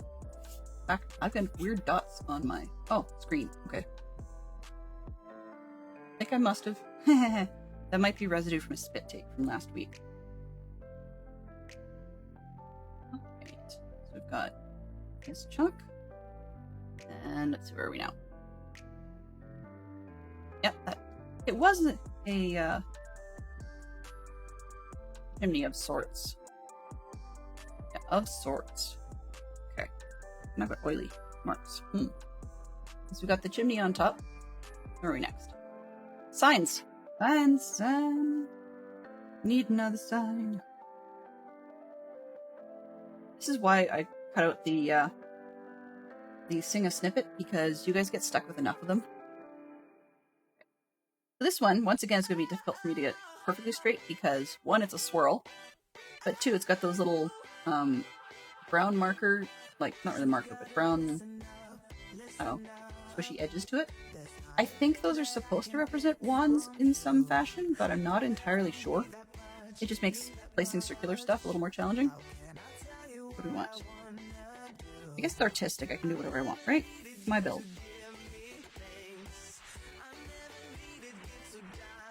Circles. Circles, go center, please.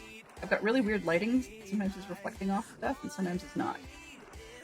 Yeah, that'll do. Okay, that's the first one. What I don't get is why they show it to you, like, this way in the picture. Then they have us rotate it around and flip it over. Put the second one on. Just go with the gold on the left the first time, and then you flip it for the gold on the right. Go figure. Now this is interesting though, because this one has double-sided signs, whereas the Weasley's shop that has additional signage to other shops in the district does not have a backside to it. And a lot of the other signs in these set sorts of things do not as well. Oh, this isn't going to be straight anyways, so whatever. I do not know this song, so bear with me while it's going. I'm kind of distracted. And yeah, it's artistically crooked. Oh well. We'll go with that. It's not quite centered, but that'll do. I'm happy enough. Okay, so then that needs one of these bits with... I never know what these are called. They're hard to find or in bins at Lego shops because I don't really know what they're categorized as. They got enough space you could put Technic little cross-shaped ones in the back. And so that's part of it, is different shops categorize those differently.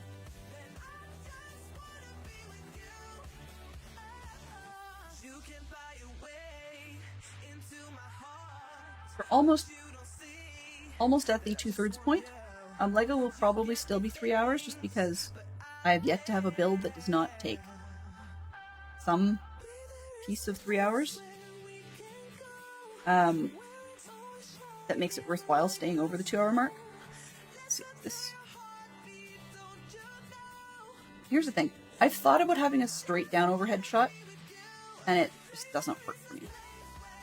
Pins! Yes, exactly. But just if one was trying to find them in the used Lego shops, it would be challenging. Alright, so where are we here? Ah! We're on the inside now.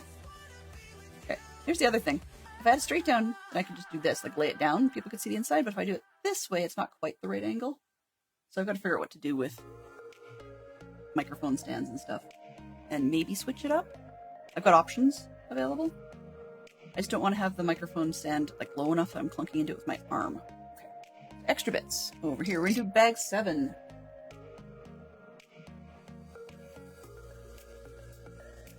Alright. Oh!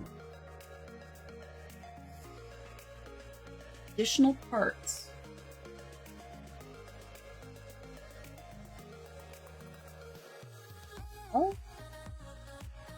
A whole bag full of wands. Okay. This is going to be interesting. You guys will get to see some close-ups here because I'll show you the difference between the sets of wands that we normally give the characters versus the ones they've brought in for this.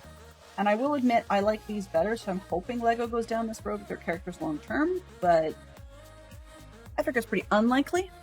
And I will show you when we get there because we're almost there. Yeah. These all the, yeah. Hope stick out. Do, do, do, do. I feel like I'm gonna sneeze, so if you do suddenly get mic mute, it's not your imagination. Unless your name is Yellow, in which case it is your imagination. Poor Yellow. He keeps getting Twitch telling him that I'm muted. Well, not telling him, but having me be muted, and he has to restart his app to make things work, so I don't know what's going on with that. 1, 2 on this one.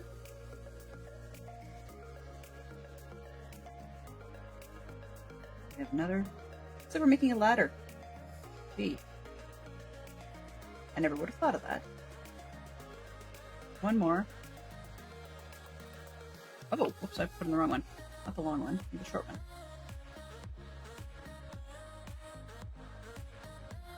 There we go. Matches up. Alright. Now we need vertical on a single stud. A stud, sorry.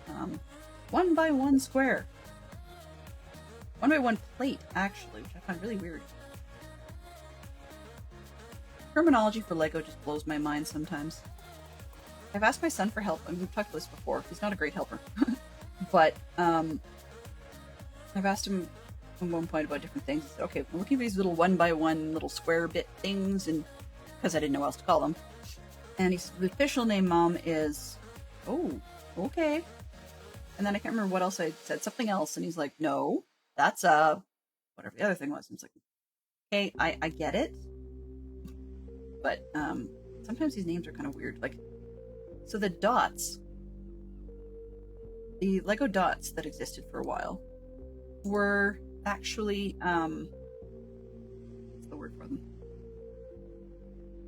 Some sort of like flat top 1 by 1 round plate or something. And then, even though they're the same size as a stud, but apparently a stud only applies to these sorts of little things. Well, okay, that one's got a hole in it, but that'd be a stud with a hole. Okay? And so when Dadcraft was doing his art, he was doing it with, that was sort of dot style art, but he was doing it all with studs, individual studs, as opposed to the 1 by 1 round flat top plates. Or something. Just, it's weird. Exactly. Exactly. So you couldn't just say it's a Lego piece. I mean, you have to specify which Lego piece it is, right? Okay, so it looks like we're going to be doing 2 of these. And on this back side of the tower, this is going to fit in. Hello. Does it just sit there? Oh, I guess it just sits there. Okay. Because it slides. That's, actually I'll say that's neat, which explains the little rail at the bottom, because it can slide right through. Cool. Okay. I like that because they've referenced the bit from movies where that's the case. Welcome back. What's up? Good to see you. We are doing the Ollivanders from the more modern individual, semi-individual shops release, so not quite standalone, I guess, but they're meant to be the same scale as the recently released and recently built Weasley Wizards Wheezes, so that one can start doing a Diagon Alley out of that.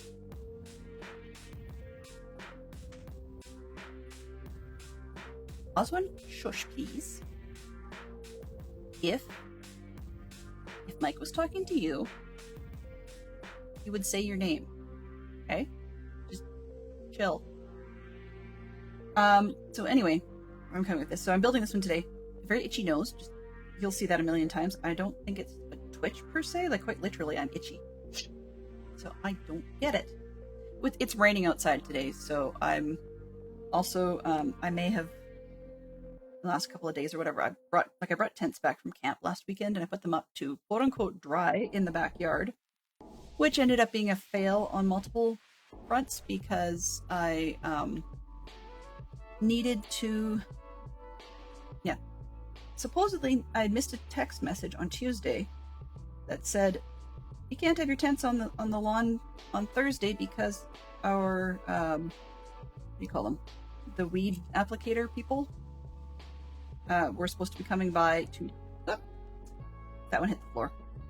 We're supposed to be coming by to put the weed application on and do full aeration, and then we got a thing my daughter pulled off the front door yesterday that says, yeah, we couldn't do that because you had tents on the grass. It's like, oh man, what a pain. So the Lego today is we're working on the Ollivanders wand shop from the Harry Potter set. So it's one of the ones you would find on Diagon Alley. And I already have an Ollivanders wand shop, but there's a lot of reasons that this one's actually nicer. So of the two, I have not decided yet which one I'm going to prefer long term. But to start with, this one actually has a lot of features I quite like.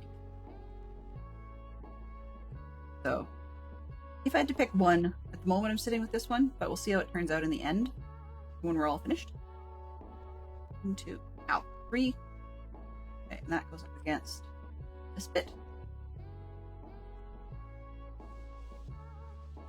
And there was,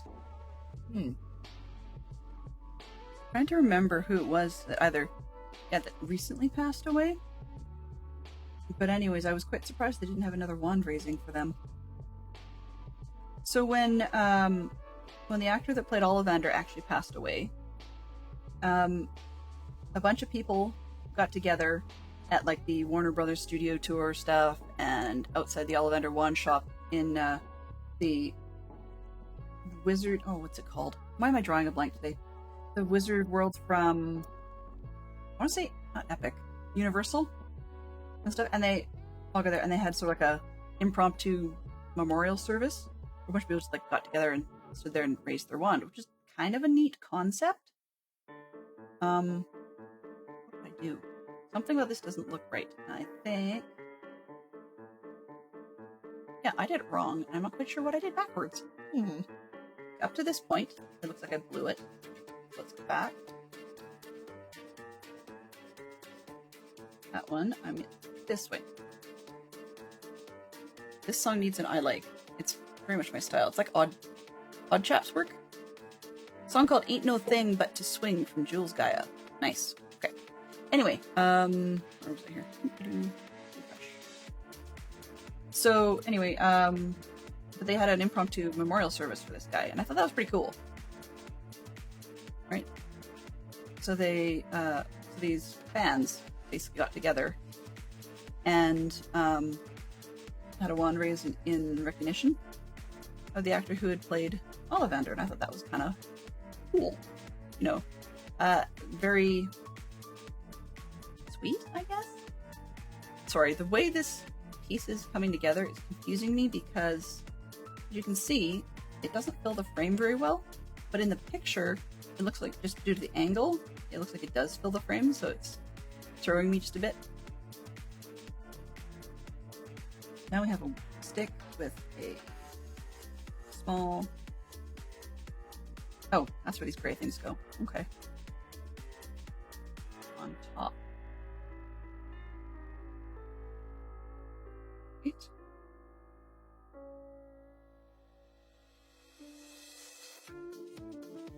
Oh, that's why it's gonna hold it. Okay. Anyways, they did that, and there was another one. I'm trying to remember. They did it again for when... Oh, what's his name? Richard Griffiths? Yeah, when Dumbledore died. I don't think they did the same for Robbie Coltrane, which is kind of too bad. Nor did they do the same thing for Alan Rickman, as far as I know. But it could just be that life was busy for me at the time and I didn't pay attention to the news enough to know that that's what people were up to. But yeah, so it seems to be a thing when the actors who've done that series pass away, which is interesting, but at the same time, that only ends up being the big named actors. I mean, was thinking about today, what about, their stunt doubles?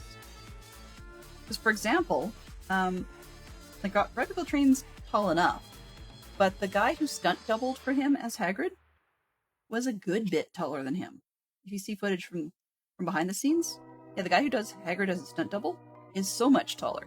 They actually had to build a custom suit and whatever, and had a weird animatronic head thing he had to wear that could make expressions and smile and actually say phrases. Like, they animated the mouth that much. They didn't actually say, but could make the shapes for the movie lines, which to me is weird. I'm not sure what I think of that. But anyways, as was done with The Lord of the Rings, in order to get Gandalf's extra height, a lot of the scenes with Robbie Coltrane were filmed with a shorter set, so they purposely made parts of it smaller on green screens and such, like up against green screen, and other forced perspective type things. When you get credit, for these various things, I do sort of wonder what happened to the stunt doubles. Thank you for rolling that. You went to Harry Potter Land on Wednesday. Ooh, which one? Which one? I have never been, and as you can imagine, would absolutely love to go.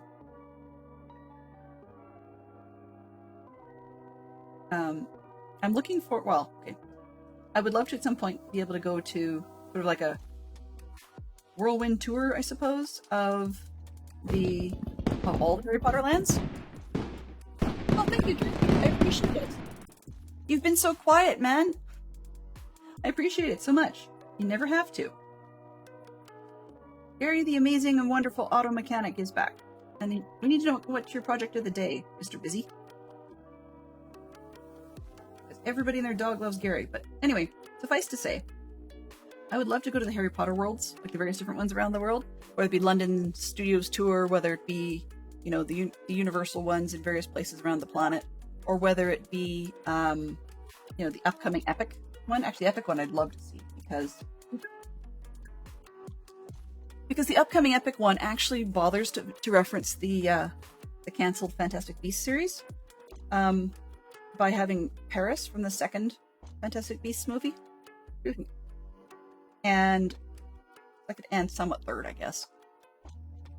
But also at the same time, the premise of they've got a couple of major rides in there, but one of the major rides, the premise is Professor Umbridge, well, whatever you want to call her, Umbridge is basically she's going to court to be sent to Azkaban. Hello! Running the desk as well as keeping others working while running all new brake lines on a pickup. Ooh. Yeah, all new brake lines sounds like a handful. So I'd love to see the new ride at Universal's Epic Universe. Part of it is actually because the actress who played Umbridge in the movies agreed to reprise her role for the live action elements of Universal's new attraction. So that really intrigues me. I know it sounds dumb, given that I'm looking forward to seeing what HBO manages to pull off with their HBO Max remake of the Harry Potter series of media, I suppose, done as a TV series rather than a series of movies with all new cast. That said, I'm always a fan of when one can keep continuity through the whole thing.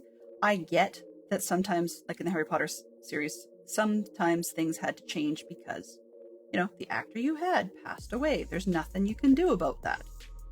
Great, that's fine.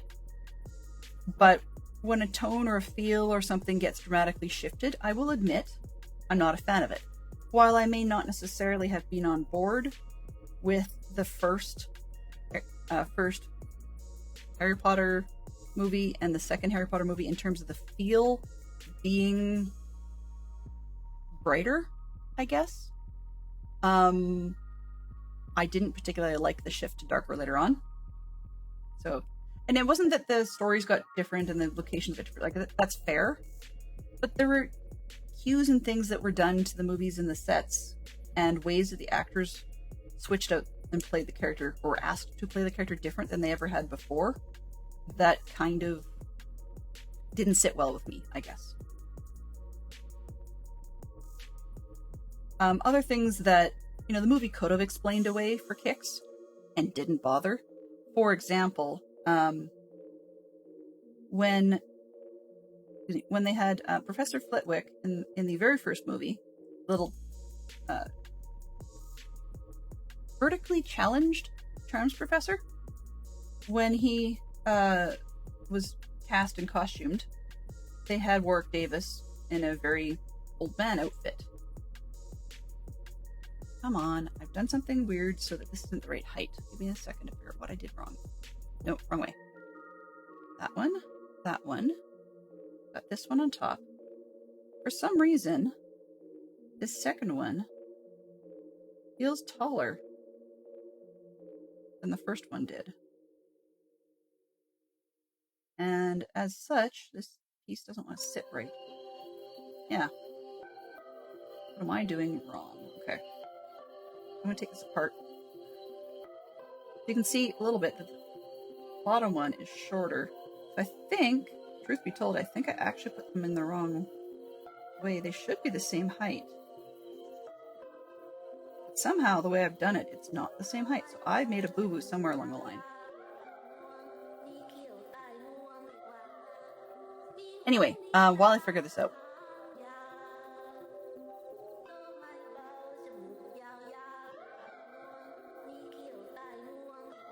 Piece and that bit right on the top with the frame. Those are good. We're matching what's kind of done on the bottom. Oh, no, it's not the same. Okay. I can see the side here. So, I might use my finger. Down at the bottom here, we've got a single stud you can see is actually like below the edge of the frame. But then when I go to do that piece for the second round, same height stick and so on and so forth. Oh, wrong way. So stick in the back. So when I go to do it for the second round, we've got a plate and a little tan thing. Okay, and then on goes the frame for the window, or the wand case. And then, big key, you can kind of see there, is so this stud will actually be one place higher in there. But I think Lego is expecting that when you put them together, it will come out as though it's the same height, which it did not.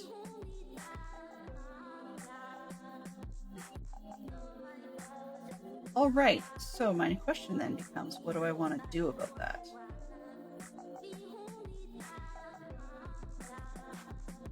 Because I just realized that I know why it happened that way, and it's my fault.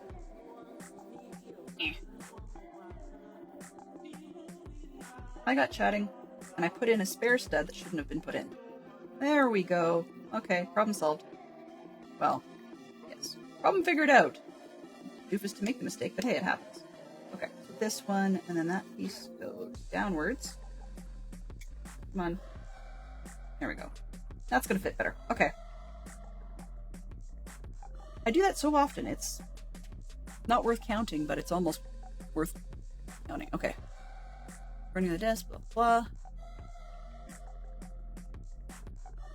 Ollivanders. Name 2 characters in Neverending Story. Okay. We may have had this one recently, so for those of you that recall that we've had it recently, let's hold that off for just a moment. Okay, so now we're on to the ones I was going to go on about at length. So I will open these ones and I will show you the difference. I'm hoping I can find a good tray to do that with, but we'll see. We have a number of different ones in this set.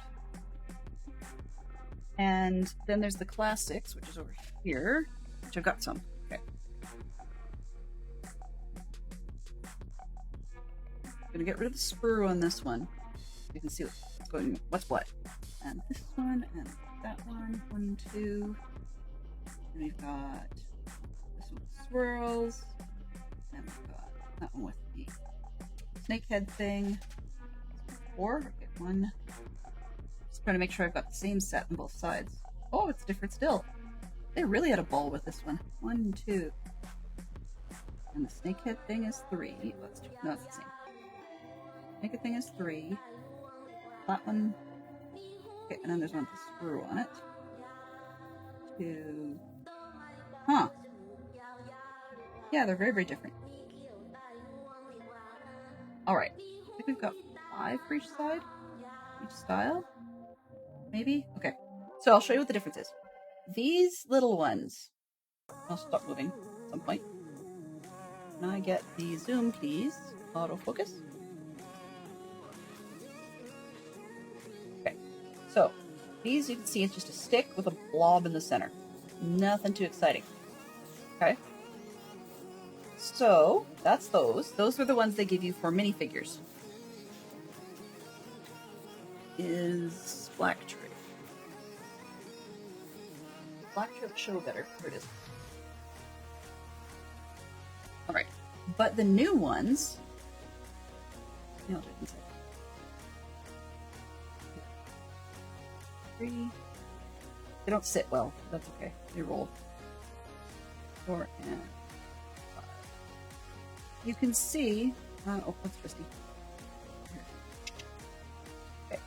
So, aside from the fact that they roll, these... I'm going to stop moving. Maybe. Auto focus, please. Yeah, they're rolling way too much. Sorry to get my hand again. So these are all very different faces to the ones. I see at least 5 different styles here. So this left-hand one has some like corkscrew stuff on it. Let's do this again.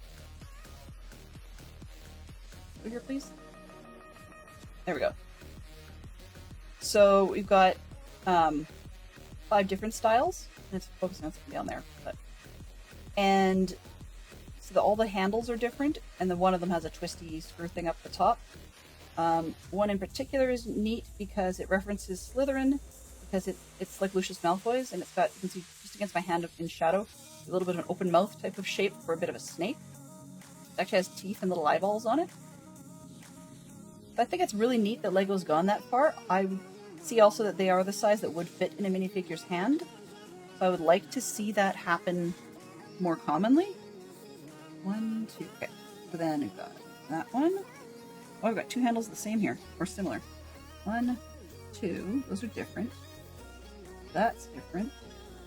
That's different. And I don't have the snake one, that's this one. I've got 2 spares and some random styles. Neato. Okay. Anyway. So because we've got so many different ones, I like that they're doing that. I like that they have some change, but I also would like to see it such that the characters start getting issued ones that are different. I mean, I'm sure somebody would complain saying that, you know, you didn't put the right one with the right character, and, you know, sure, that'll come out. Oh, and here's another one. This weird one. It's hard to show again, so bear with me. Yeah, it's just not going to show. Okay. It's actually bent on purpose, so it's not straight. It actually made one that's not straight. So, I mean, there's another twist to the decorative story. So I'm really liking what they've done with these. Going forward, I think it would be great if they kept doing that sort of thing so that the characters kept getting different styles. But frankly put, I don't trust LEGO to do that. 1, 2, 3, 4, 5. The one I don't have in here, this one. Yeah. Well, I've got 6 different styles. 2 wands of each. Well, mostly. And that's really cool. I'd like to see them start doing that for the various characters going forward. I understand they wouldn't because it's expensive, but it's neat nonetheless. Okay, so I built that, but this, which snaps on there. Okay, so this back pole snaps on, but it does not look like it's actually going to have fully closing space, so I'm not sure how that's going to work long term. Snap, please. Come on. 1 and 2. It angles, but it doesn't quite close. I got it too high. Down. There we go. Yeah, it can close in sideways, I guess.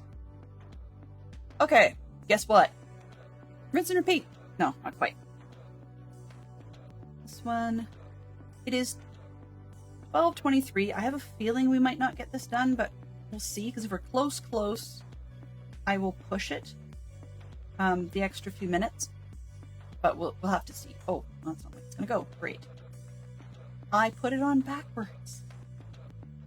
I'm used to them angling inwards, but it looks like they wanted to angle upwards for a change. There we go. It's got to go backwards the other way so that it can angle. This can go upwards. And then it goes on the base. That would get very confusing if I put it all together and then it didn't work out that way. 6-hour stream. If I was to do the entire thing today, yes, but then I would have less content available for Lazy Lego Monday. And besides, I actually have a little bit more prep to do for the stream weekend for tomorrow. So, as many of you are aware, I love Harry Potter theme, and I would actually probably do a Harry Potter theme on Minecraft someday, but I don't expect it to be soon for everybody's sanity. Yes, I like Potter, but there's enough joking, teasing going around in the community that, in the Twitch community that I'm a part of, that there's the ability to overdo things. 1, 2, 3, 4. Oh, well, that's no good. I only have 4 slots now, guys. Okay, well, we'll put the snake on display then, and we shall put. That one's kind of bland, so we'll leave that one. Twisty one on display. How about the bent one? Put it on this side this time. Maybe. Part of that handle's the same as the other one, so maybe we'll put it. Yes. Pick 4. Not quite straight, so not going to stand up straight. Yay! They don't tell you which ones. I mean, they might in the little tiny thing up top. I'm not sure it's mega critical. I'm going to pretend it's not mega critical, and if it was, well, we'll find out. But even on my screen, I've got it like half the monitor height, and it still looks kind of difficult to figure out which is which, so I'm not going to worry about it much. Now, if I had a Lucius Malfoy coming through, I would probably give him the one with the snake in it. Okay, so this then snaps on the top. How did that go? Back. Oh, whoops, wrong way. Oh, okay. So that flat section goes on the back of this. Should have put that on before the ones, as the picture says. Okay, so that stands okay. And then put that on the top. To show off some wands, I suppose. Which is not necessarily something you see a whole lot in Ollivanders show up in the movies. This is more like a big warehousey thing with a gazillion boxes. But I suppose if one was trying to commission a wand to hopefully be right for you, then you may want to see all the various types you can do, I guess. I don't get the impression from the books. Oops, sorry. I don't get the impression from the books that that's the way it goes, but you never know. Okay, so, I see they had a snake one up there. Okay, no worries. I'll put this one up there. This one on the other side. And as usual, I don't like mold marks, What's this? Come on. Oh, that's got an eyeball on it, sort of. Just a mold mark. There we go. Better. Okay. So, next bag. Put the ones away. Trash. Don't need this one. Put the characters in it for now. Okay. 8. Now, doing the math suggests then if this is this many bags for Ollivanders, then Madame Malkin's only has 3. building is almost the same size, so I'm a little curious what's going to happen there. Okay, well, we have a Harry Potter in this one. I will also be curious to see if that's a re-release character, because that looks a lot to me like, rattle. Like the Harry character that was released for, light-colored ones. For an advent calendar a few years ago. She's got a pretty bland face. Come on, Potter. There we go. Or a super smiley, excited face. I think I'm gonna go super smiley, excited this time because I have a lot of really bland ones for him. That's that. Put his short little stubby legs on. I'll give him some credit. I mean, they have some decent printing on the torso this time. Both front and back. He's actually got his whole plaid.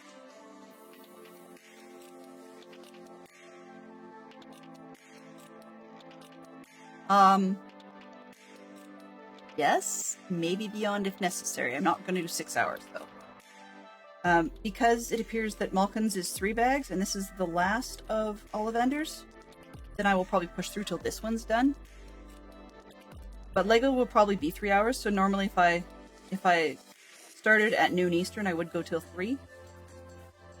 Or, as Fox is saying, 1 p.m., because I live actually in Mountain Time, which is 2 hours behind. 2 hours behind Eastern, which is, for... Right now we're currently -6 behind the Universal Coordinated Time. UTC, that is. Or -7 compared to British Summertime. Okay. So Harry Potter gets, even in this fancy thing, one of the world's dumb bland wands again. I don't understand it. Even in this very set, don't give him one of the cool wands. I mean, I could not believe a phoenix like Fox would ever want to give a feather to the bland wands that Harry's been given. But it is what it is. And I went the wrong way again. Up versus down on the mouse. Okay. So, there's our cute little Harry, and he can go sit in the box with Parvati. Okay. We've got this one. And this one. Part of the reason I think Fantastic Shock Fox wanted to know as well is because our kids have half-day school on Fridays. Which means that, I guess I can move that off. It's shiny. Which just means that when they come home, gives him a ballpark idea of when they're gonna want lunch. We have a printed coin, for what it's worth. Looks like a dragon head thing, with little wings on it. Not sure quite what that has to do with it. And then we've got a gold bar. I'm assuming this is wizard money for paying for things, but if this is your cash register coming together, it's kind of odd that you'd have to pay for things in the wizarding world with an entire gold bar. That's a bit of an odd concept. Celebrating, huh? So, once again, this playlist is from, it has Epidemic Sound songs in it, but it's actually from a user of Epidemic Sound, and I just periodically check it to make sure that the songs that are on that list, which they claim are updated regularly, like the choices, that those are still in the Epidemic library, just to make sure that I'm not going to get continually tagged for it. Haha, gotcha. So, yeah. This is one of those things where, you know, Oswin did not need to get involved, so I need to figure that out. That's okay. If Oswin could get them lunch, that would be magical. This one, got a flower. Strange flower. Right? I mean, it is magic rope, but still. Strange flower. Okay, it looks like rather than a gold bar, we have ourselves a lamp of some sort. Yeah. With a lit up-ish, translucent yellow stud representing light. What is it with lamps these days? And it's not just in Lego, it's in real life too. Some lamps look really, I don't know, pointless, I guess.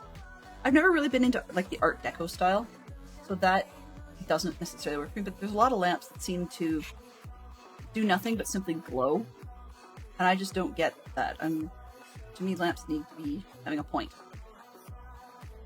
But I guess with bulbs being less and less expensive because they're LED. It's raining out there though, I don't want to wring them out. They'd hide in the already wet tents. But with the... Anyway, it wasn't important. Lamps, yes. So I'm sort of came from the world that, like, you know, lamps are for light. But with the bulbs getting less expensive, I guess you can get more artistic with them and use them for decorative elements in their own right, I suppose. Just in that, you can, yeah. Basically, you can use them for just any sort of light source. I don't understand, and Fox is tired of hearing this one, but I don't understand the interest people have in putting light in behind things that you're trying to look at that are producing light. So, for example, if I've got a monitor, okay, like my computer monitor, for example, I don't understand why some people suggest that we should be putting strip lighting of some sort in behind the monitor and have it glow on the back wall. I don't get it. People do the same thing with TVs in their media center and so forth for movies. I don't get it. I mean, if you go to a movie theater, right, you see the movie. They don't have the movie with, you know, glow lighting on the edges of it. So I don't understand why people want to do that when they're gaming or, you know, watching a movie or whatever with their computers and TVs.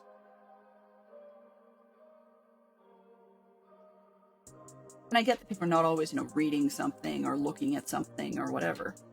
And I also understand we don't need to be in the dark, you know.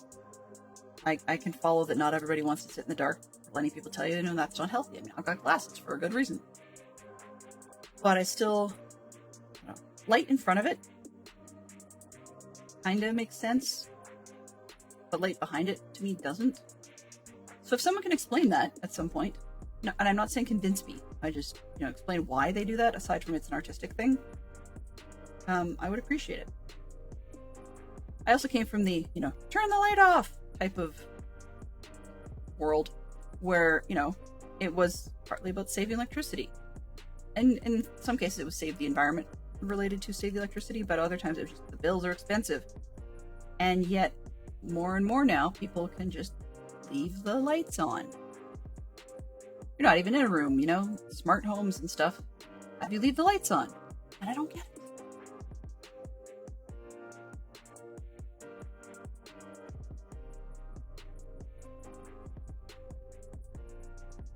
So anyway,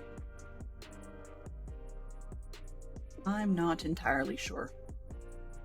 I mean, the same, like if you're headed into a room, okay, or if you're going to be going to a room, to be able to tell your smart lights, if you've got a smart home, to be able to tell your smart lights to turn on because you're heading there, great. Or to tell them to turn off because you left the room, fantastic. But if you're going to turn them on and there's glows behind things, I don't understand. Or if you're going to turn them on and not be in the room, then just it's on. Unless you're talking for security purposes, or, you know, making somebody think you're in the house, then I just still don't understand. It's not wrong, I just don't get it. So yeah, there's a lot of things. On that sort of note, you know, I'm looking to see if some of my bizarre hangups are just me, or if some of them are more commonly held ways of looking at the world from a different mental point of view, I guess. I don't have the best wording for these sorts of things because I'm always a little worried about offending somebody. So, yeah. Spicy brain and all that. Okay, where did we put this one? So now that I know what I did wrong the last time, let's see if I can not do it this time. Not make the same mistake. As we know, we're making the wand display case again. This one. Next.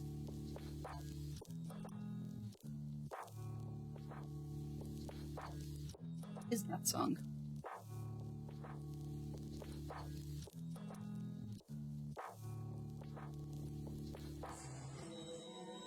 Oh Life Forever by Mo Life.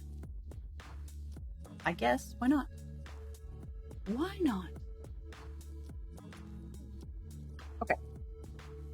So let's stop distracting and get going back to this. And I know I'm not quite doing what they're asking for, but I think I know what they're getting at. So I actually want to do this a little differently. Just because of the way it was poking me in the hand the last time. And the fact that I had shot one of these across the floor, which didn't help much.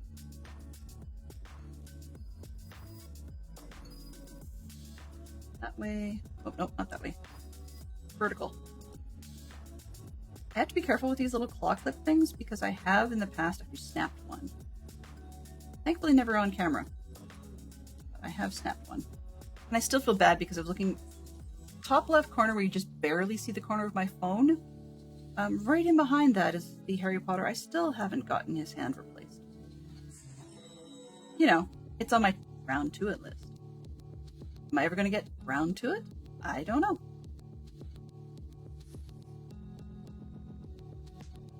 The problem is I haven't been able to find a hand that I've been happy with color-wise.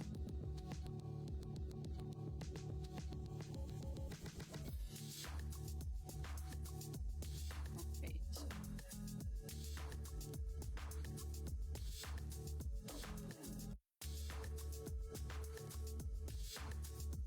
Then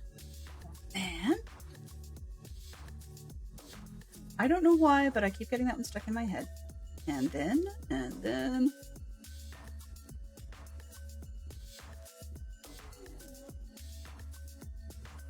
I've never actually sat through Dumb and Dumber.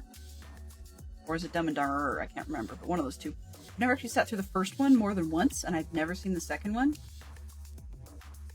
But there's times where sometimes you'll run into a movie, for whatever reason, it's incredibly quotable, and people know a ton of quotes from it, but they've never actually seen the film. And it's not just dumb movies that are quotable. Sometimes there's a bunch that are fairly well-known ones in other ways. But yeah, I've never seen a bunch of them. It's like, for example, there are people that are very much not Star Wars fans, but can probably still spit up quotes from quite a few of the Star Wars movies and TV series.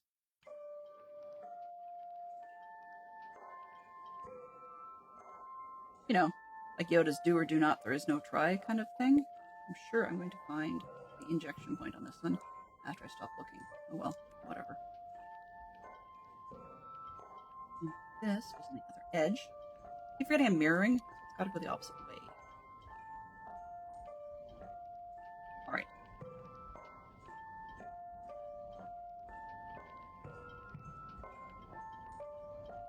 And like the number of people that seem to think a starship of any sort should be told to go forward by using the term engage. Thank you, Patrick Stewart. Two fictional computers. Named fictional computers. Okay. Now, we are certainly not counting robots in that category, so we would not be counting things like Data or Robbie or Bender. I know what HAL is. Whooper? Oh, from War Games.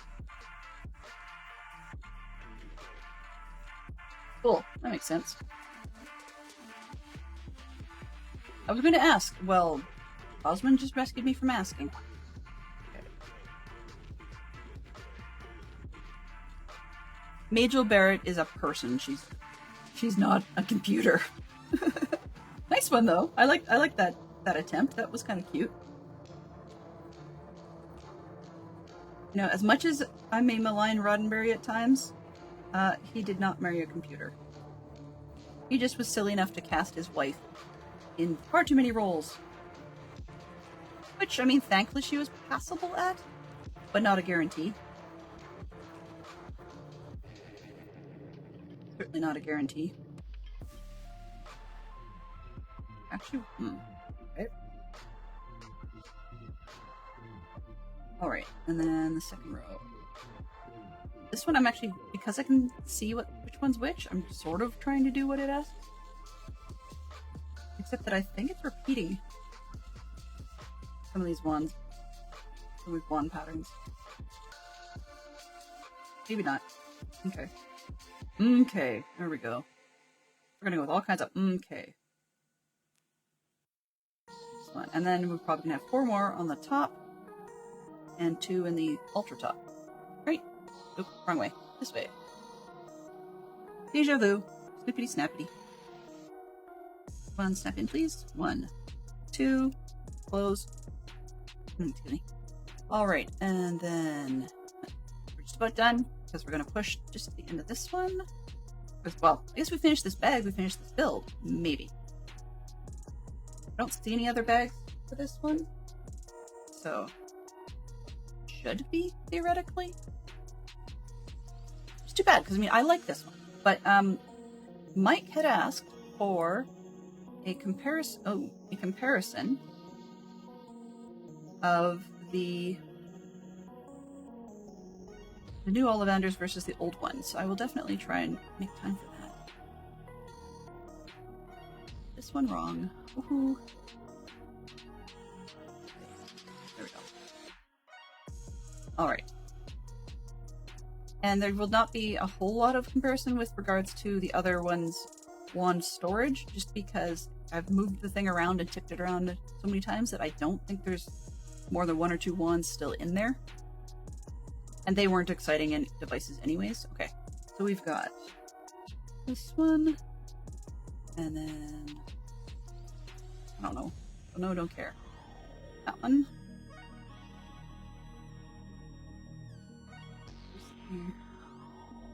Oh, maybe.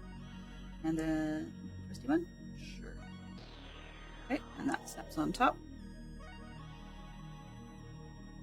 It snaps on in a very unsatisfying way because it only stays on one stud. I'm not sure why they couldn't have put it on multiple, because it slides off easily, or like unclips. I mean, maybe that's on purpose. Maybe that's for diorama reasons, so you can pop it off and display them elsewhere, I guess. It just feels like it's rubbing when I try and close things. Yeah, it's not actually, well, it is rubbing, but it's not going to do much elsewhere. Okay, so then that, and we take these extra 2, and we snap them up top. Surprise. This one, and here with that one. Ah.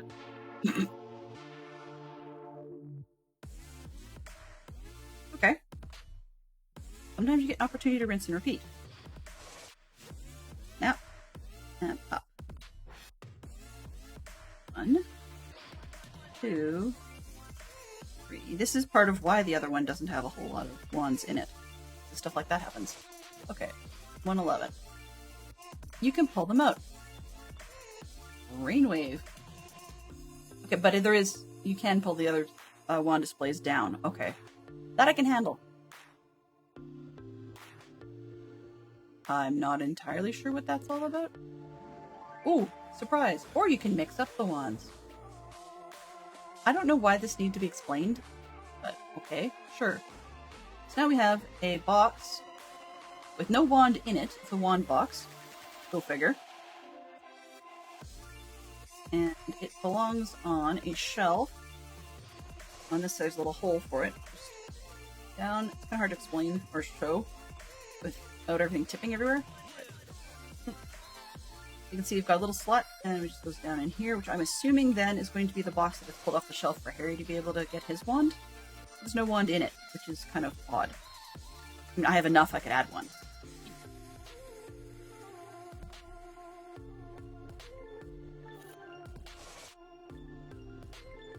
It's just not a Delenn fit. There we go. That's better. That's it, I think. Yeah, that's it. Alright. For what it's worth. So we have Harry Potter shop, or the Harry Potter shop. The Ollivanders wand shop will go from the front. I'm not going to pull everything out like they suggest. But there's the one with our 3 minifigures. We've got Ollivander himself, we've got Parvati Patil, and we've got Harry Potter. Oh, He fell over. It's okay.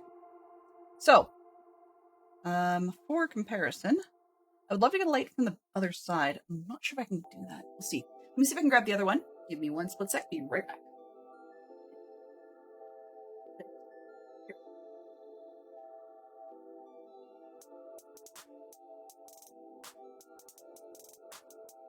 So here's the original one. Earlier one. So we can see a couple of notable elements right from, move these guys out of the way, right from the beginning.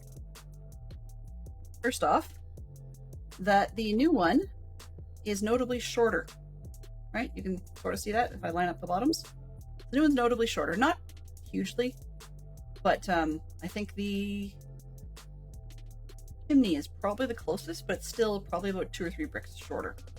Aside from like the other ones, the roof's coming off, but I'm not quite sure why the roof will be coming off. It's just, it is. Somehow. Okay, so that's the front. I mean, the window styles are very similar, so it's not a huge difference in that sense. The old one is just one Ollivanders sticker right above the main central door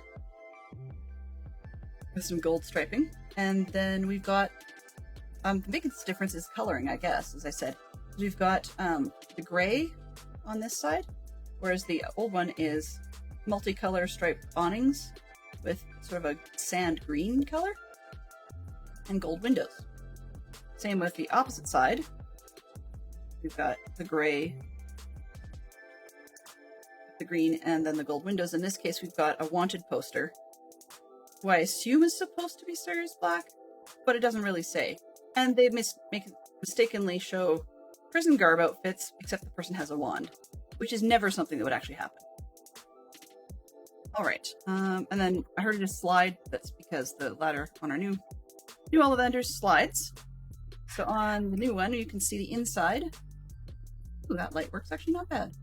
The new one, we've got the wand stands and the ladder with our shelving inside. On the old one, it's not something I can actually open. It just doesn't. It's solid. We've got little boxes on the shelves, which I will pull one out for a sec so you guys can see it. One of these shelves. Or maybe not. They were stickered. Okay. Oh no. Were they stickered or printed? Hard to tell. Let's see if I can get that. Okay, so this one, got a desk. You can pull that out. I'm not sure what this little handle thing's for. There was something at some point, I guess, but I don't recall.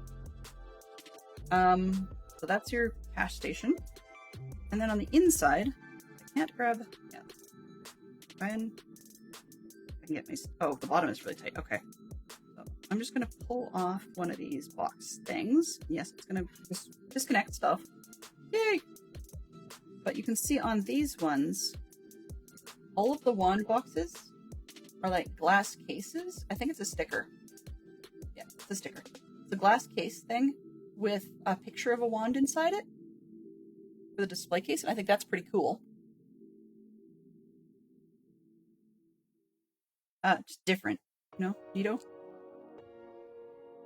So they've got 2 on the bottom level for each of the shelves and 2 on the top level. They're a little offset. You can see inside there with a couple, so there are more cases like that, with a couple of decorative swirls. Potions for some heaven knows what reason. And then all of the loose wand storage was quite literally in a barrel. Like, it just sits there. So in various different colors, browns and blacks and white and whatever, these are the wands from 2011. So giving you a comparison in size, real quick here, we have, let's go with something we can actually see the color difference. Okay. So the black wand is what we get for our wizards now. Right, you can see there's a very notable size difference. I'm trying to get things not to roll in my hand. There we go. You can see there's a very notable size difference and a very notable detail difference. Now, if we take a look at that compared to one of the new wands, let's go with, that one's got the snake head on it. There we go. There's one. Yeah, I just spilled it. That's okay. But even compared to the new snakehead one, which I'll put in the middle, which is actually probably the largest of the new ones, we have three very different things going on. Okay, so if you picture that, going way back, we've got our minifigs are the same height, including hair and whatnot, within about 1 millimeter or 2. It's not a big deal, right? But if you're seeing that for the wands, and then we put the original wand style in their hand, this kind of style is very, very notably different, right? I know black isn't the color Ollivanders should have, but that's what I have. No bad puns intended. And, oh, and Fish does not want to go into his hand today. Okay. Come on. And I knocked his hair off doing that. For Pete's sake, Lego, take the wand. See, that's how Harry Potter's wand hand got snapped in the first place, is because it refuses to take anything. So this one, there we go. Finally, crazy thing. Put that up with your clown hair. Okay. So then, when you take a look at the minifigs are the same size, but their wands are completely ridiculous, right? That's kind of silly. But anyway, the point of that whole story was to note that yes, the insides are very, very different of the two shops, and display casing is very different, which I kind of like, actually. If I'd stop dumping them on the floor, that might help. And the cash register thing is different, which I quite like as well. The new one is just a shape, right? It's just a shape. Now, I may actually slightly mock this, just for kicks. I've got one that's not a cash register, but it's a spare of a keyboard, like a typewriter keyboard. So I might swap that one in, just because it looks cool. Picked it up in one of the used shop places, so I might do that. And then this old one has an old newspaper on here, which is a quibbler. It's hard to see, I guess. Come on. Lego. There we go, camera. It actually says on it, with the quibbler, the Wizarding World's alternative voice. With the tiny, tiny text at the top. And it says, Harry Potter speaks out at last. And then there's actually, I can't read it, but there's actually something written in the teeny tiny printed red stripe at the bottom. I never actually could read that, but it does say something. Nargles in our, I don't know, something anyways. But it goes on about Nargles. So, yeah. I don't think I have another quibbler like that, so I'll have to see what the internet has to say. But in any case, we've got some differences. The height is definitely a thing. That said, okay, last piece, because we're almost over time here. So we've got the two different heights. One on the right's the new one. Actually, I'm going to swap it to the left so that we can get them closer together. Okay, so if I put both, it's kind of silly, but they're close enough in height. I could, because the doors are helping monitor the heights. That said, we put in, it's meant to scale to go with the, oh, let's see if we can zoom out a little bit. Focus. Adjustments, filters. This way. Zoom. Not much zoom difference, but we'll get there. So we've got, these two are both Ollivanders. It's meant to scale along with our post. So I'm going to get rid of the instructions. Okay, that's the owl post. And then it goes along with the Weasley's Wizard Wheezes shop, which they actually want on a corner. So if I was to swap them up the way they want it, it would be something more like this size, that away. So your Ollivanders is still shorter regardless, with the owl post location on the end.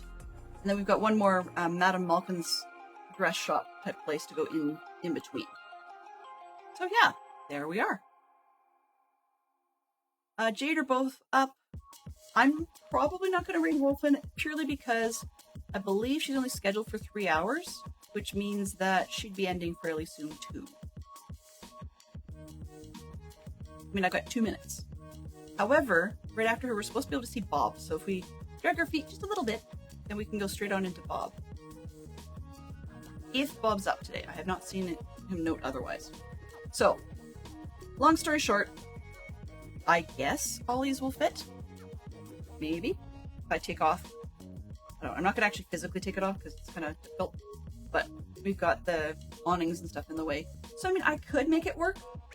I might do that and convert one of the Ollivanders shops rather than being a wand shop. Maybe I'll make it into, I don't know, Flourish and Blot bookshop. If I'm going to do that, though, in that case, I'll probably take the new one because it'll be easier to swap out some of the stuff in the windows for books and so forth, but no guarantees on that one. So, yeah, that's what she wrote. So, next time, there we go. Last piece. We need to tell you that you need to come back tomorrow. We know the drill. It will not be Lego tomorrow. We know that drill too. Oh, wrong one.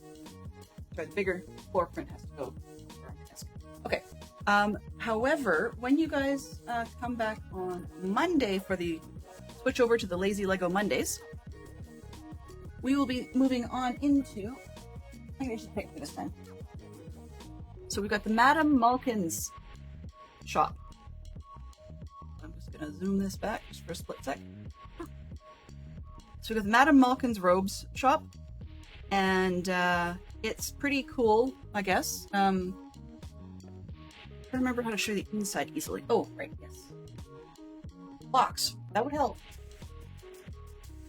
For scaling, Madame Malkin's is supposed to be similar size to Ollivanders, as you can see in the top left corner. That said, if I flip it over, so we've got the interior of Ollivanders, and then we can get the interior of Madame Malkin's, which looks pretty chill. There's not much to it. So there's multiple different things I could do with these various shops and mix and match them. But as you can see, they're designed to combine with the Weasley Squeezes that we did last week, or a couple weeks ago. Alrighty. So, last reminder, as I said, come back tomorrow. Early, bright and early, well before me. Find someone you wanna watch, then hang on for the train. Hopefully, if all goes well, those trains will slide one into the next, one after the other, very successfully. That's my expectation. Anyway, I've probably killed enough time. We should just find somebody and go, because feet dragging and all that. I really want to go to Bob. But if he's not up today, I don't know. Thanks, Mike. It was always a pleasure. I can kill a million days, but even I wear out eventually. That's part of why these things will not normally be longer than 3 hours. That's part of why these sets that are double sets, I like to build them as separate pieces. I really don't quite understand. I'm just not in my head. People that are successful at doing these things in 6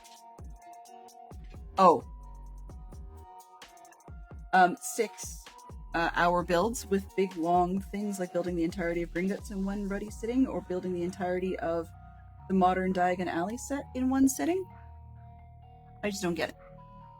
Yeah, Jade's in says Baking Redemption Redux and base something or other. Base building? She was attempting to do some baking and had some technical issues. Jade seems to still be up. Oh, no, Jade, sorry. Okay, what I'm going to do, I'm going to make Wolfen's problem. Love Wolfen to pieces. So we're going to go over there, just so you guys can all say hi. If you're already multi-parking, it allows you to depark. And, yeah, we can all say hi from one Harry Potter to another. There we go. All right. And if Wolfen decides to go out, she can choose whoever she pleases, because she usually has a good taste in people. So we're going to start that raid. Off to Wolfen. Mischief managed. Mischief indeed managed. I do hope to see you guys on the weekend. As always, thank you ever so much for our people who were showing up today. I'm just going to pull this one just so you see it. So thank you very much, Gary, for the resub. Also appreciate Mike for the clue spending today, and to Fantastic Sherlock Fox for being our moderator. We had great conversation from Mike Burton, Gary, Tom, Lass, Valente, I guess, Lushkin, and we're off to Wolfen. So, do give them my best. As I said, there may be a double-headed raid out, so hold on to your seats, and we shall see you tomorrow. Have a great day. Bye-bye for now.